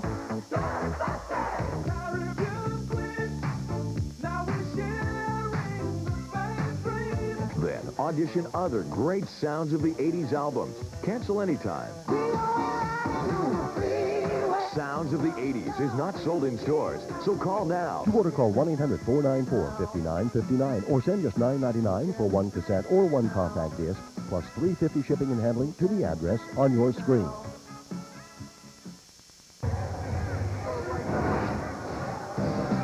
Jack Bicknell became famous for his days at Boston College, and this perhaps the most famous play of them all against Miami 10 years ago. Doug Flutie, last play of the game, Gerard Phelan, touchdown, and I still get goosebumps, no kidding. Wow, what a play. Says he still talks to Doug Flutie on a weekly basis. Cowboy Jack. That brought a smile to his face, huh? Yeah, it sure did. And we talked about that play. We may see Doug Flutie again, too. I'm talking about in the NFL. There's been talk. Yeah, Jack mentioned that yesterday, that Doug really is a dinosaur, the last of the big money guys in the CFL. Slots right. Slots right. 0. Slots right, 0. Slots right, 0. I like the horse story he told us. Riding through the streets of down in Barcelona. Yeah, that was a Andalusian stallion during a parade. He said it turned into, okay, Jack, just ride by, trot by, take off the hat, wave to the crowd. Then it turned into, okay, put a little speed to it, take the hat off and wave it. Boy, he knew it was a full-on go. Take the hat off, spin it on your finger. Double right. Double right. Deuce. Deuce. Double right. 5. Double right. 5. Deuce. He really loves Barcelona. His wife will join him in about a week over here. The Dragons with a first down. He says, I don't know how this Cowboy Jack thing stuck. I mean, I love country music. I play my guitar. I do all that kind of stuff. I ride the horses. But heck, I'm from Jersey. But everything fits. He loves Louis L'Amour. That's his favorite author. Yeah. Right. I mean, sure, he's from New Jersey, but everything else is. I said, Jack, you ever get the feeling you're being typecast? That happens. First and 10. The Dragons continue to eat up the clock, and if they score here, a touchdown, it is going to be a long road back to the Claymores. There's Hicks breaking it up the middle down to the 4-yard line. Michael Hicks, Coghill, saves the touchdown. That's just domination on the offensive line there. They can run anywhere they want. That time going right up the middle. Worked over the center. Watch this side right here, your screen. Just a counter play. But Hicks has so many holes to run through. That play was originally supposed to come back to the right side of the field. But the offensive line does such a good job. He takes it just straight ahead. Double tight end. Hicks busted to the outside. Knocked out of bounds. Emmett Waldron, the national player from Ireland. I'm not so sure that this isn't the biggest series for the Claymores defense and for the Claymores period right here. 10-0. There's not a lot to panic about. But the way they've been playing on offense in their production, they need to avoid 6 points, 7 points here. They did not lose at Murray Field a year ago. 6-0 in this stadium. Getting it for the touchdown. Flag on the play. We'll check it. Alfonso Browning on the touchdown grab. Let's listen. Illegal formation. Number 62 did not relieve the game. It's a 5-yard penalty. We're going to repeat second down. That's your tricky guy, Tom Robsock. We thought, look, he's trying to explain what I think happened. He reported to the wrong official. Yeah. You need to report to that guy. Right. He's got to report in. If he gets moved to the tight end position, he has to report as a tight end because he has the number that is officially an offensive or interior lineman number. So apparently there was some kind of miscommunication there, and it cost Barcelona a touchdown. It was called him a week ago. You need to report to the head official and tell him the other guys just listened to you. You know, oh, great. Yeah, good, thank you. So, a costly penalty. Back to the 12, second down.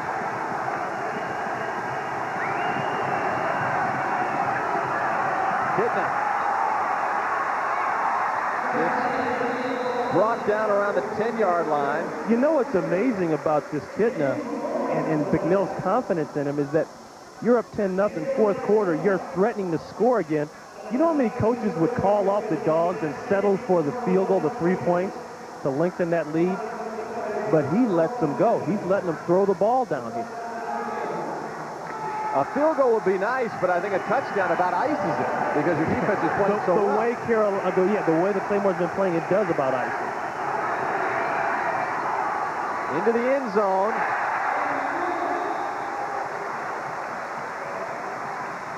Bring up fourth down. Charles Swan on the coverage. They've been picking on Swan all day long, and you know what? They keep messing with him. Swan's going to pick one. This is going to be a fade pass. In other words, just throw it up and let your receiver run to it and squeeze in the end zone. But Swan right there. Beckley the holder. And Jesus had the problems on the last kick. There's Reese Angoy from Mexico. No problem there. Makes it 13-zip. Dragons are throwing the shutout at the Scottish Claymores. We'll be back to Edinburgh right after this.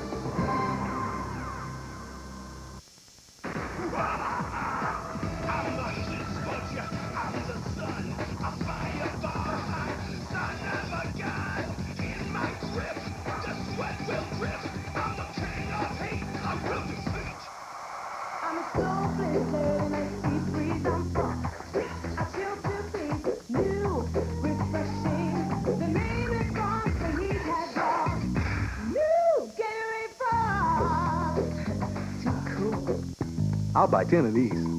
You're Deion Sanders. Deion Sanders? It's him. You're the greatest, man. Mind if I get a picture? Thanks, bro. You mind if I write a check? Sure, Deion. I'm just going to need to see some ID. Say what? Yes, like a driver's license, a library card. Checks. What a pain. License, employee ID. But now there's a better way. The Visa Check Card. It's an ATM card with a Visa logo that deducts from your checking account automatically everywhere Visa's accepted. I'm going to have to call to see if you can cover this. The Visa Check Card works just like a check, only better. I thought it was the flu. It wasn't. It burned when I urinated. I thought it was a one-time thing. It wasn't. I had pain, a discharge, and a sore. I thought it was another yeast infection. It wasn't. These are symptoms of genital herpes, a condition that 1 out of every 6 Americans has. Call 1-800-419-4343 for information. While there's no cure, doctors have treatment options. Herpes thrives on ignorance. See your doctor. Searching for an inside look at the American dream? Let FX take you to Minnesota, baseball Minnesota, where you get a real-world view of the minor leagues, and every day is a fight to get to the majors. From the owners to the manager, the families and the fans, all eyes are on the men who have the courage to dream and the talent to win. Tune in to FX and get behind the scenes of the minor leagues, because there's more to the game of baseball than what you see on the field. Baseball Minnesota, tonight at 7. He'd be bitter on this guy. He's in the stand.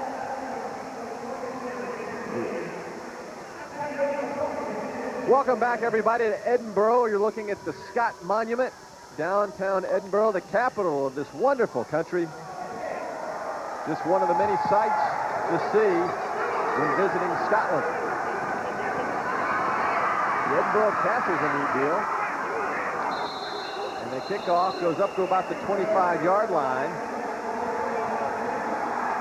And there's Saran Stacy. 15 plays. They ate up over 8 minutes. Jesus Angoy with a field goal, and Saran is the man. Number 27, his first appearance of the season. Joined the team on Monday. And Spence Fisher. I got to tell you, I'm not sure how much Saran Stacy can do right now. You know, the problem hasn't been Dickerson running the ball. It's been the penetration from Barcelona's front four and front seven. Spence Fisher, the new quarterback, replacing Dave Barr. And there's the swing pass to Stacy. That's the play that he usually makes into big yardage. And he did most of that on his own. Well, if he doesn't do anything, he gives the offense new hope. I mean, because this is the guy who was the main cog in the wheel that drove him to the World Championship in the World League last year. So, and we talked about his record. And a new quarterback. Yeah. So they've made wholesale changes. It's funny, Jim Kreiner, he said, I'm not completely sold on what Dave Barr can do for me. Well, he's checking out this guy. Spence Fisher is back to pass. Spence is a big guy. And he dumps it off incomplete to Stacy. You know, Bernie Kosar retired today. That was the big announcement back in the States. He was with the Miami Dolphins the last 2 seasons. And last year's playing time was really cut by Jimmy Johnson when they signed Craig Erickson. And so this guy, who's been allocated by the Dolphins as a punter and quarterback, is getting some playing time. Let's hope he throws better than he kicks. He was a great passer at Duke University. So you can change the quarterback, but you can't change what's going on on the other side of the ball. Eric Naposki, the big number 91. Up the middle, the penetration inside is where the Dragons have dominated, and there he is. You just get a case where you got too many people and too many gaps, and the offensive linemen don't know who to block. That's called good scheming, good play calling by Red Kellen, the defensive coordinator for the Barcelona Dragons. 7 sacks now for Barcelona. They had a half a dozen a week ago. And Spence again off the side of his foot. Barcelona with great field position about the 46-yard line. It's all Barcelona Dragons in Edinburgh. Life is The race against yourself. setting goals. Focus. The face plan. Reaching goals. 2,837 free throws. Putting back what you lose. Being the underdog. Life is Beginning. being me. Life is a sport. Drink it up. It all started with this dime tip. Suddenly, I was the boss. So I gave myself a day off and went shopping. It was so great. Everything I tried on fit like it was cut just for me. Later at the salon, Candace Bergen shows up with my phone bill. This will make your day. Every call was just a dime a minute when I'm home, evenings and weekends. On the way out, I passed the dime on. Who wouldn't want a great rate like that? Call now for 200 minutes free. The legendary chalice of Malta has never come cheap. In 1238, it was captured by 10,000 Celts. In 1512, it took an entire armada. And in 1703, it took an arranged marriage to the daughter of Charles V, the older one. But luckily, if you want the golden chalice of Malta, all you need is the golden card of Visa, with extraordinary purchase power for extraordinary things. It's even mightier than the sword. Visa Gold fits everywhere you want to be. Karch Karai is a big fat bully. I didn't know that anybody could do that to a ball. Miller Lite is sponsoring the AVP Tour. They support the abuse of volleyball. Our organization is called Save the Balls. We go out and actually retrieve battered and abused volleyballs. Miller Lite sent us beer, but it'll take more than that. Run, little ball. Go free. The Scottish Claymore fans are getting fired up at the Power Party, which is a World League event before every game. That guy's comfortable in his kilt. There's my partner, Ron Pitts, getting fired up. That's his usual pregame. Yeah, that's my usual position. Little twirly thing you were doing. Around, confused. Get the blood going. You see the faces being painted. Yeah. That brave, hard look. Claymore's cheerleaders had those kilts on. Yeah, they had to change uniforms. Yeah. Things got so bad at halftime. Try something new. Just over 9 minutes to play. The last drive took 8 minutes and 15 seconds for Barcelona. They go to the ground and chew up more time. Well, the only thing the Claymores can start to do now is to blitz inside and blitz more often. I mean, they've tried that. They've tried it on the perimeter, hoping they would force Kitten into some bad audibles, some bad throws. They've had a little success, but all in all, they've been able to put in a perfect mix of run, pass at the right time, and like you say, to hold on to the football and work on that time clock. Last week, they had 26 minutes time of possession, which is relatively low. But you look at them here, Second down and 7. Bruce Presley is the running back in now. Takes the draw play. Young man out of Rutgers University. Poe on the tackle. Yeah, see, it's smash mouth time now. 13 zip. Clock running 8 minutes. Jack McNell's not going to do anything but let the guys up front use their experience and their weight to get things done. There's Presley, 210-pounder.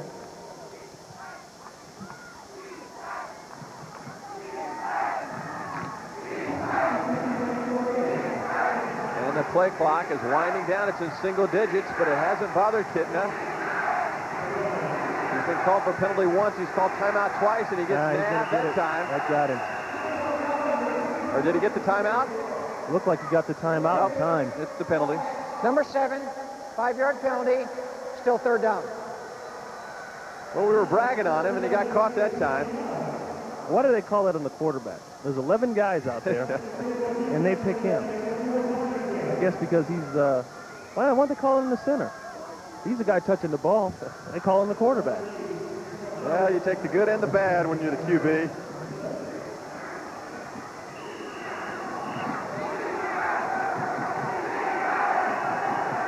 Third and 9.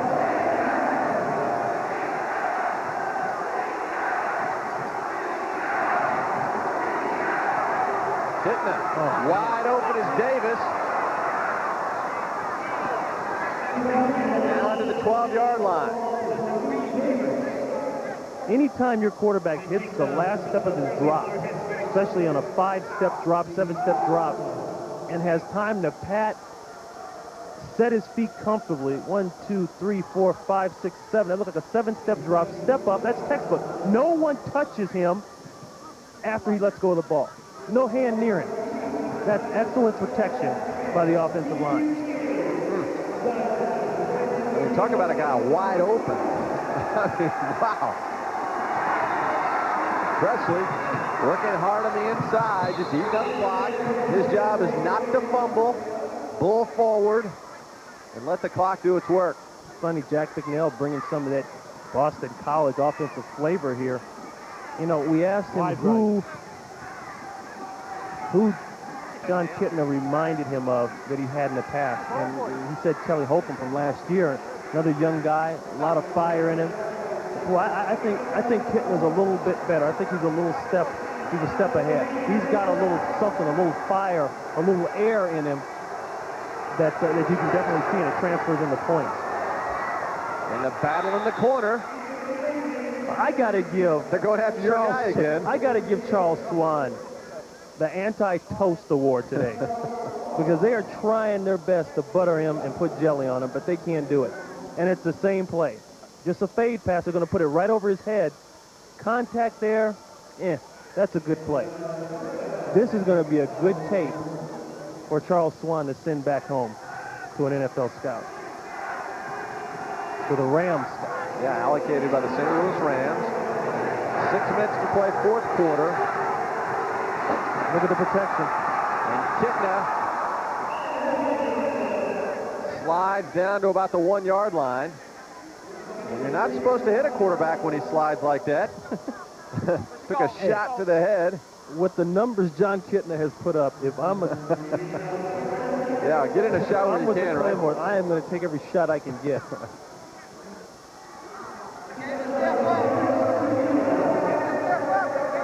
Good coverage downfield. He's got no place to go. But look at, nobody touches him until he slides down 7 yards down the field. They marked it at the 2. And Kitna calls timeout.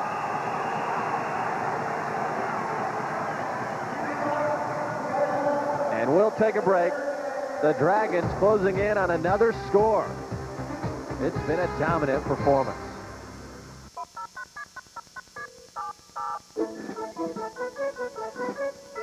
This is the sound of small businesses doing more business with Fridays free. They're doing more because thanks to Sprint, all their long distance on Fridays is free. While the rest of the week, they're still getting Sprint's low flat rates. Even better, call now and get Fridays free until the year 2000 with no term commitment. Call 1-800-598-5000 for Fridays free. Only from Sprint Business.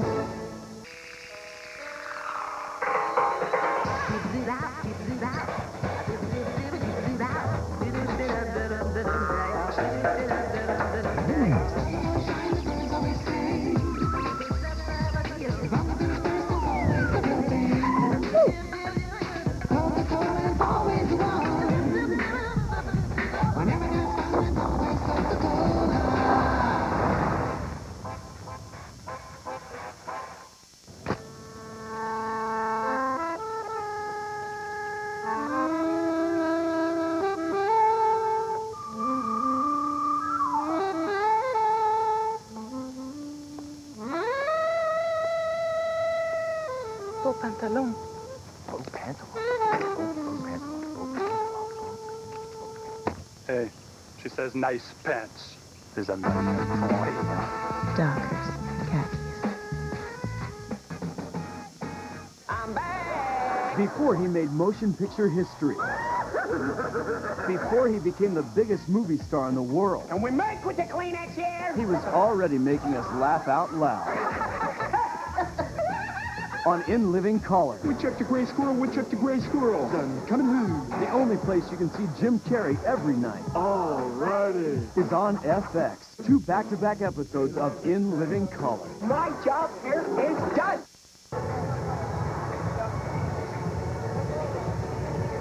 It's the Firth of Forth, another one of the sites. I thought you messed that up. No. I almost started laughing at you. It's the Firth of Forth. Yeah, Scotland is beautiful. It's beautiful. And the weather, since we've been here, we heard, of course you always see it in watching the British Open and that sort of thing about the rainy weather, but it's been great weather. There's Stoney Case, the backup quarterback, allocated by the Arizona Cardinals. Great play-action fake. Hitting a touchdown to his tight end. Bryce Burnett. And they're pouring it on thick now. That makes it 19-zip. So Bryce Burnett represents every good tight end used in a good passing offense. He's keeping the ball. I would. Last year, tied for the team lead in receptions with 43 catches.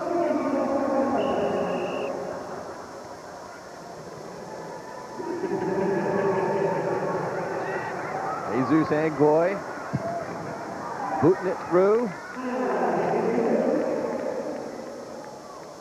You know, John Kitten has had a heck of a game. This is a nice play action. Everything's going to come here and then work back to the opposite side. And Barnett has to find a way to get open. Look at the play action there. Nope, the ball's not in there. But that shows you how all the players thought, from the Claymores thought that's where the ball went. But actually, it went to Bryce Barnett standing wide open on the other side of the field. He was allocated by Denver last year. He helped us.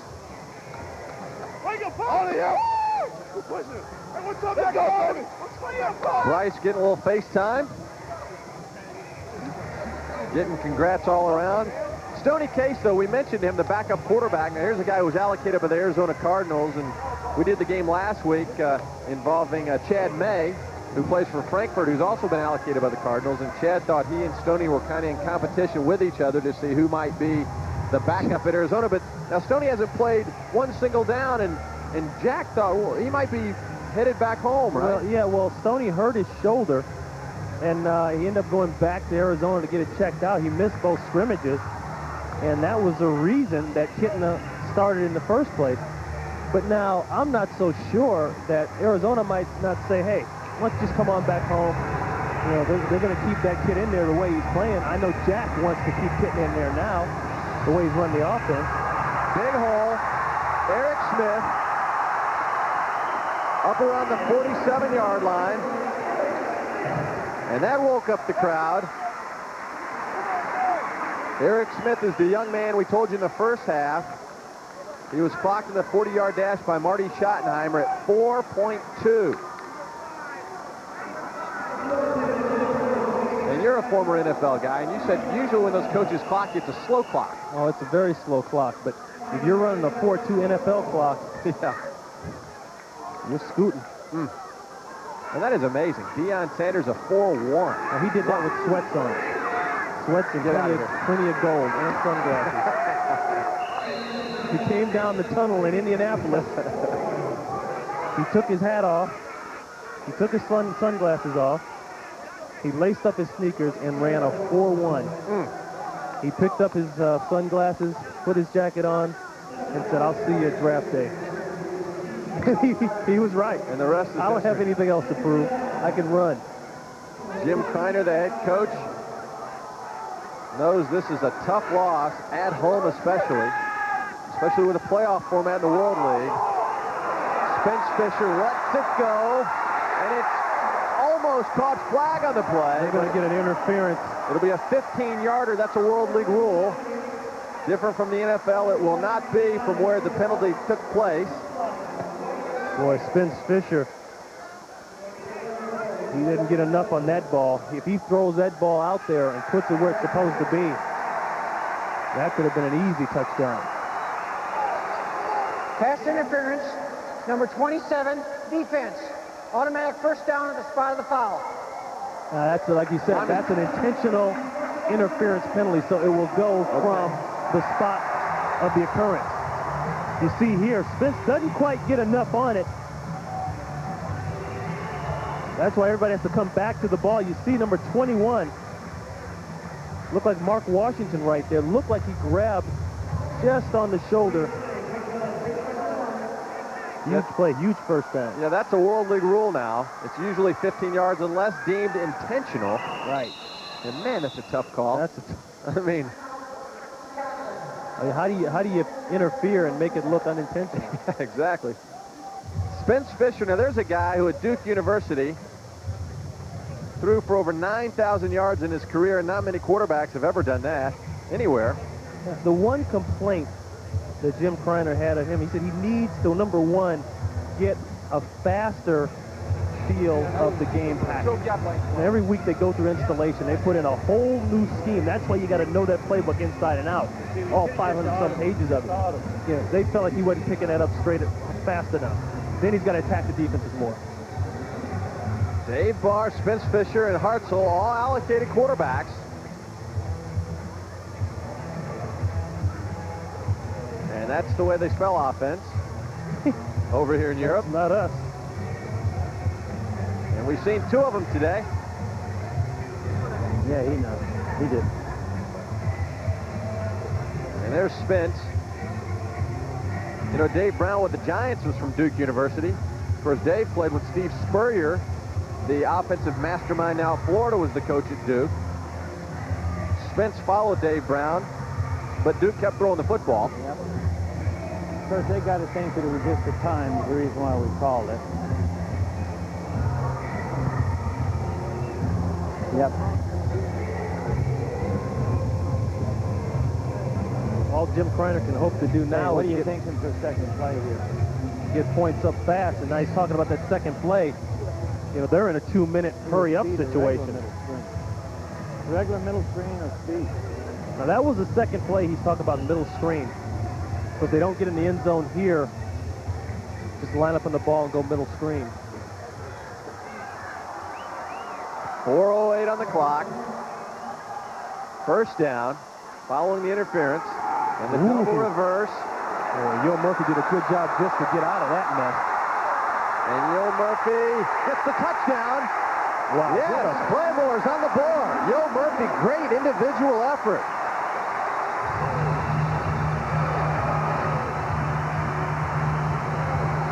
Yo Murphy does a great job of just getting out of the pileup.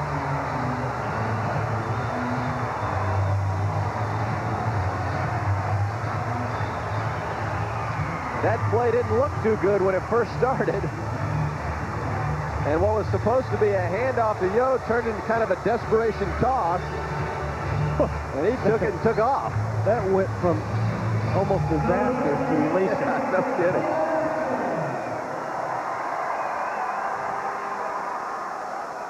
Kerry Groundroos from Finland to try to tack on the extra point. And he does. That makes it 20-7 with 4 minutes to play. Play's going to start out to this side, but the penetration right there, that's 96 Oliver Barnett. He almost destroys the whole play, but watch the effort. And look at the block right there. Spence Fisher gets down and gets dirty. He puts a helmet into somebody, and a nice effort. Now watch Spence Fisher, watch the quarterback. Now this is not familiar territory for quarterbacks. He made a huge block. Yeah, that block was the difference in the touchdown, outside the effort for Murphy. I think it's about time that somebody in the NFL put Yo Murphy on the roster. He always makes because big the guy plays. last year, World Bowl, huge plays, 2 huge plays, big play guy, and he's doing it in the big games when it counts. When you need it, he makes the big play. Look at that. That was when 1 foot had to be down for the touchdown last year. But that was an outstanding catch. Yo Murphy. It's about time labels disappear and you look at what a guy can do for you production-wise. You know, you get in these NFL camps, and there's players that look great in training camp and mini camp, but when the bullets are live, they don't show up. Right. To me, if a guy shows up when they're live, that's the guy I want on my side, regardless of what he's done or what his stat sheet says. Yeah, Jim Kreiner said his tag when he first came out of college was that he was too bulky up top. He looked great physically, but they said, oh, he wasn't fast enough. He's too bulky. The onside kick. And the Claymores have gotten it, but did it go 10 yards? I don't think the play. I don't think it went went 10 yards before contact was made. Well, that was a perfect kick. A perfect kick, perfectly executed onside kick. They touched it too early. I don't think there's any question about that.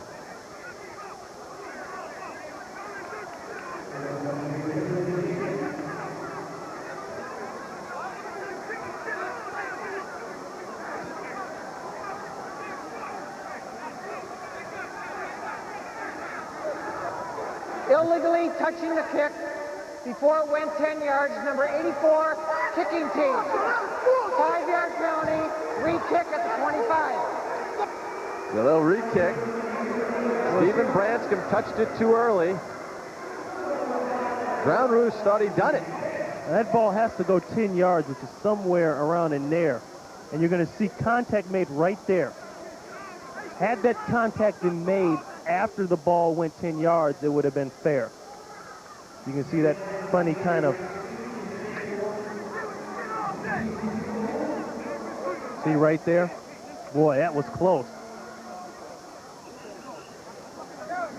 So they'll do it. Actually, Barcelona now has the option of taking the ball. Well, they're gonna do it again. They're gonna do it again.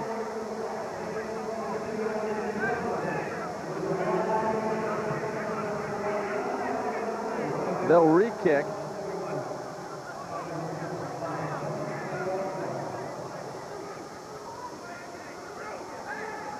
And here we go again. I stand corrected. They do not have that option.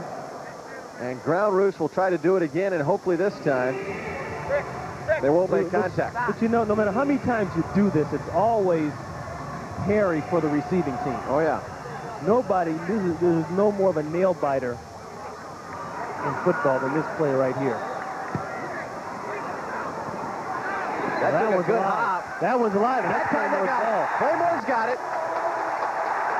Umverzat with the recovery. That was a perfect kick. Eric Umverzat.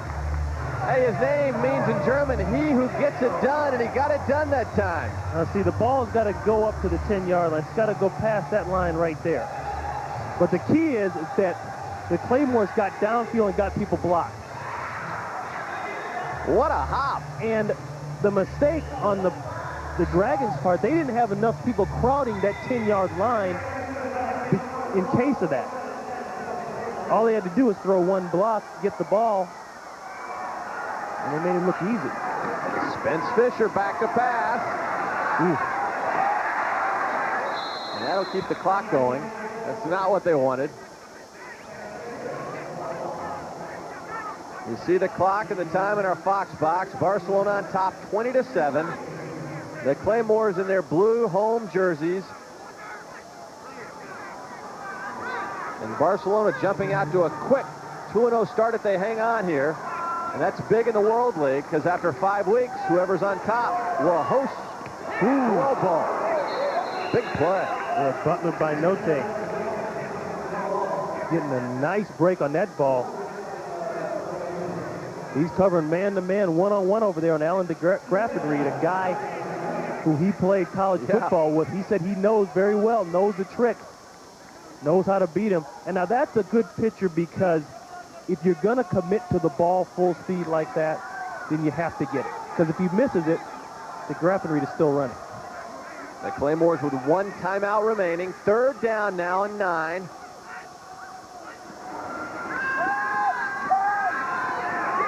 From behind, the ball stripped.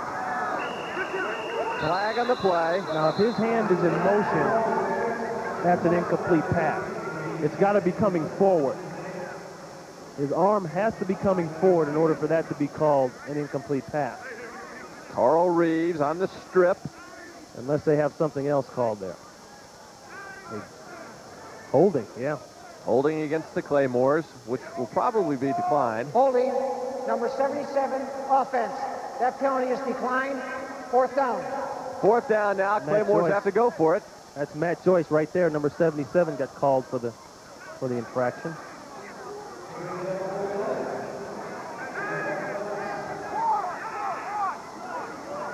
Fourth down and a miracle. That's what they need. They got a long way to go. Got it.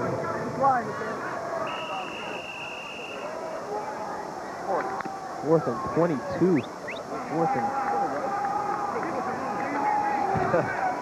Yeah, you're in trouble. A little bit longer than 9.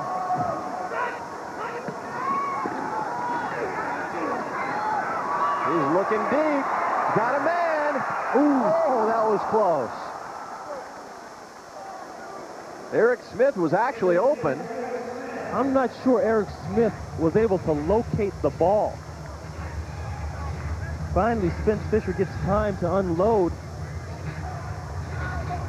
He's going to look to the right, try to look off the safety, then come back left. I thought he dropped this ball in there perfect. Yeah.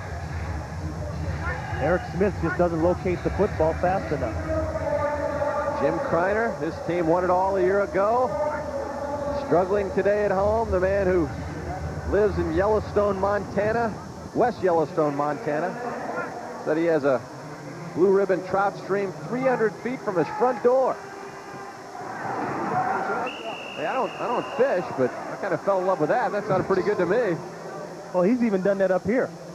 He said the fishing's great up here. Not quite the amount salmon of fishing. fish, That's right. per area, per volume of water, but he gets it going up here. After he left Iowa State, he actually went into private business. We can kill it one more time, and then they've only got 30 seconds, and we get another series. Talking about what the Dragons can do with the clock. One more timeout left. Like a fly fisherman, he's still casting, still hoping to make a catch. Bill, ask him, do we have one more? Wait, they have one more timeout left. Next week in the World League, remember the home teams are on the left as opposed to the States where we would have it the other way around. Amsterdam, London, Barcelona, Frankfurt. And on Sunday, a week from today, it's the Scottish Claymores against the Rhine Fire.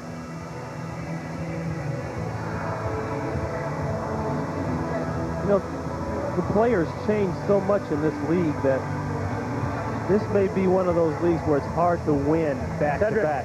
Now, Ernie Stockner did it at Frankfurt. He took his team back to the World Bowl last year. But you can just see, talent-wise, I don't know, Kreiner felt like he had better players this year. He told us that yesterday. Yep. Yeah, I think he's probably a little surprised today. But it's not the talent per guy. It's whether you can get them on the same page fast enough. Like I said, they go down to Atlanta, looking at Dave Barr there, they go to Atlanta and have maybe a 2.5, 3-week training camp. Well, that's a joke in realistic standards of getting a football team together to be competitive on a professional basis. That's just not enough time. I mean, it's amazing that when you look at the Dragons, they come out here, they look like they've been together for 2-3 years.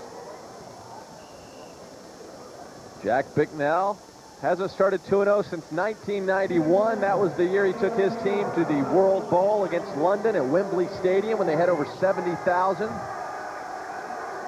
The Monarchs won that game.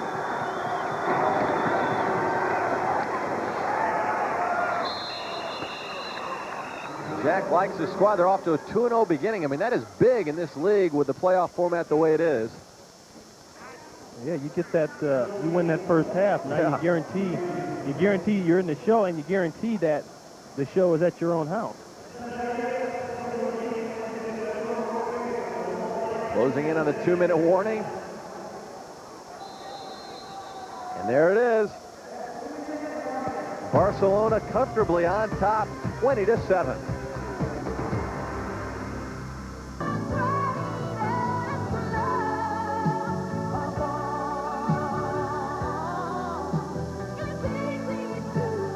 When the feeling comes, say it with Body Talk. I'll always love you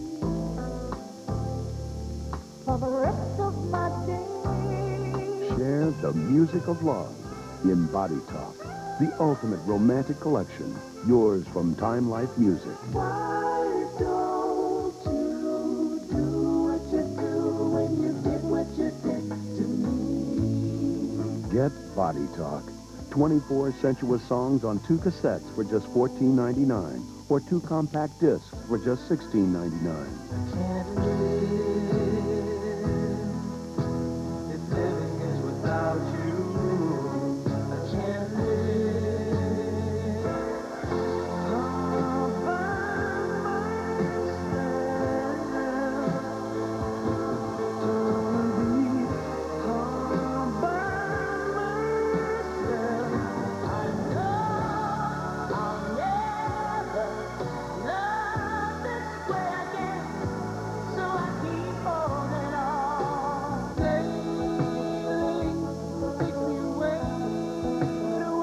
Then audition other Body Talk albums.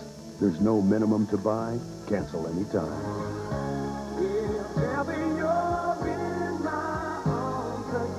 Say it like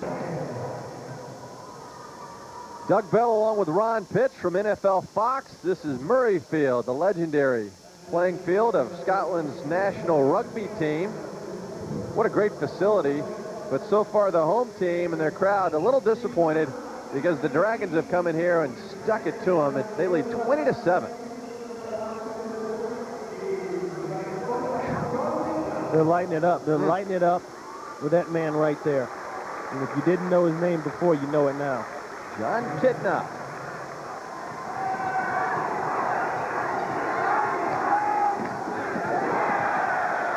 Moore's with a stop. James Logan on the tackle. We told the story earlier. Dennis Erickson found this young man Kitna while watching his nephew play at Central Washington, an NAIA school. Kind of liked him. Invited him to work out for some scouts. Scouts didn't show up, so he worked him out himself. Yeah, I guess just to be a nice guy. Yeah, so they stayed out there for about an hour. Said, you know, I like this guy. And you're right. You know, he was listed at 6'2", 215, and that's not exceptionally big, but you look at him on the field in person. Yeah, he plays big. He's a smaller guy that plays much bigger than he really is. And, you know, he's going to have some new meat to throw at when he gets back up to Seattle. The Seahawks, of course, drafting Sean Springs, highly touted defensive back out of Ohio State. And there's Kitna's numbers for the day. He was the World League Player of the Week.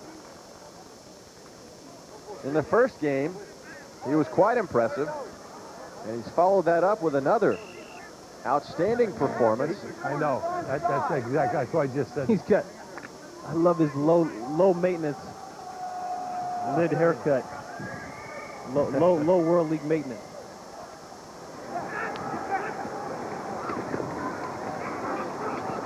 And the completed pass for first down. Eric Smith. The NFL draft, first round, was completed yesterday.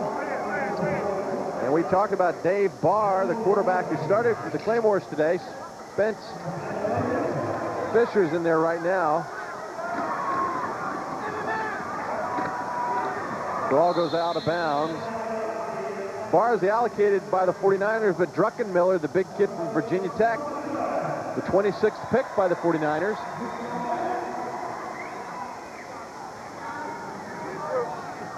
How about St. Louis? Orlando Pace.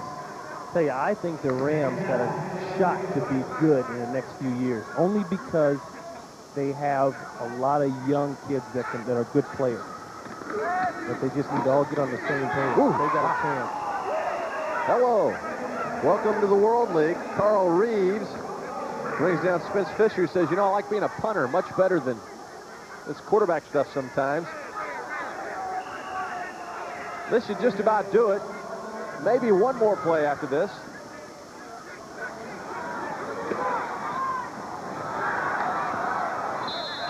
Joe Murphy on the reception. Dick Vermeil, the new head coach and GM of the St. Louis Rams. They have a lot of allocated players, several today, at least 4 that we've talked about. Flag on the play. And one of those guys was the defensive back that they worked on, who had a heck of a game.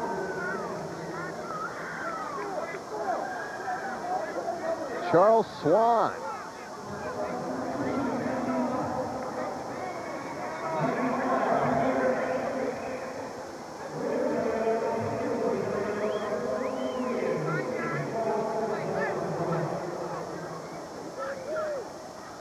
They're going to move this one. Offsides, number 92, defense. 5-yard penalty. We'll repeat 4th down. Looks like Hugh Hunter was the culprit.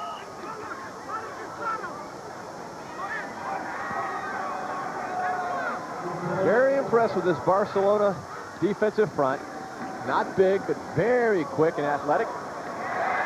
There's a first down out of bounds. Scott Cooper, the national player from Scotland.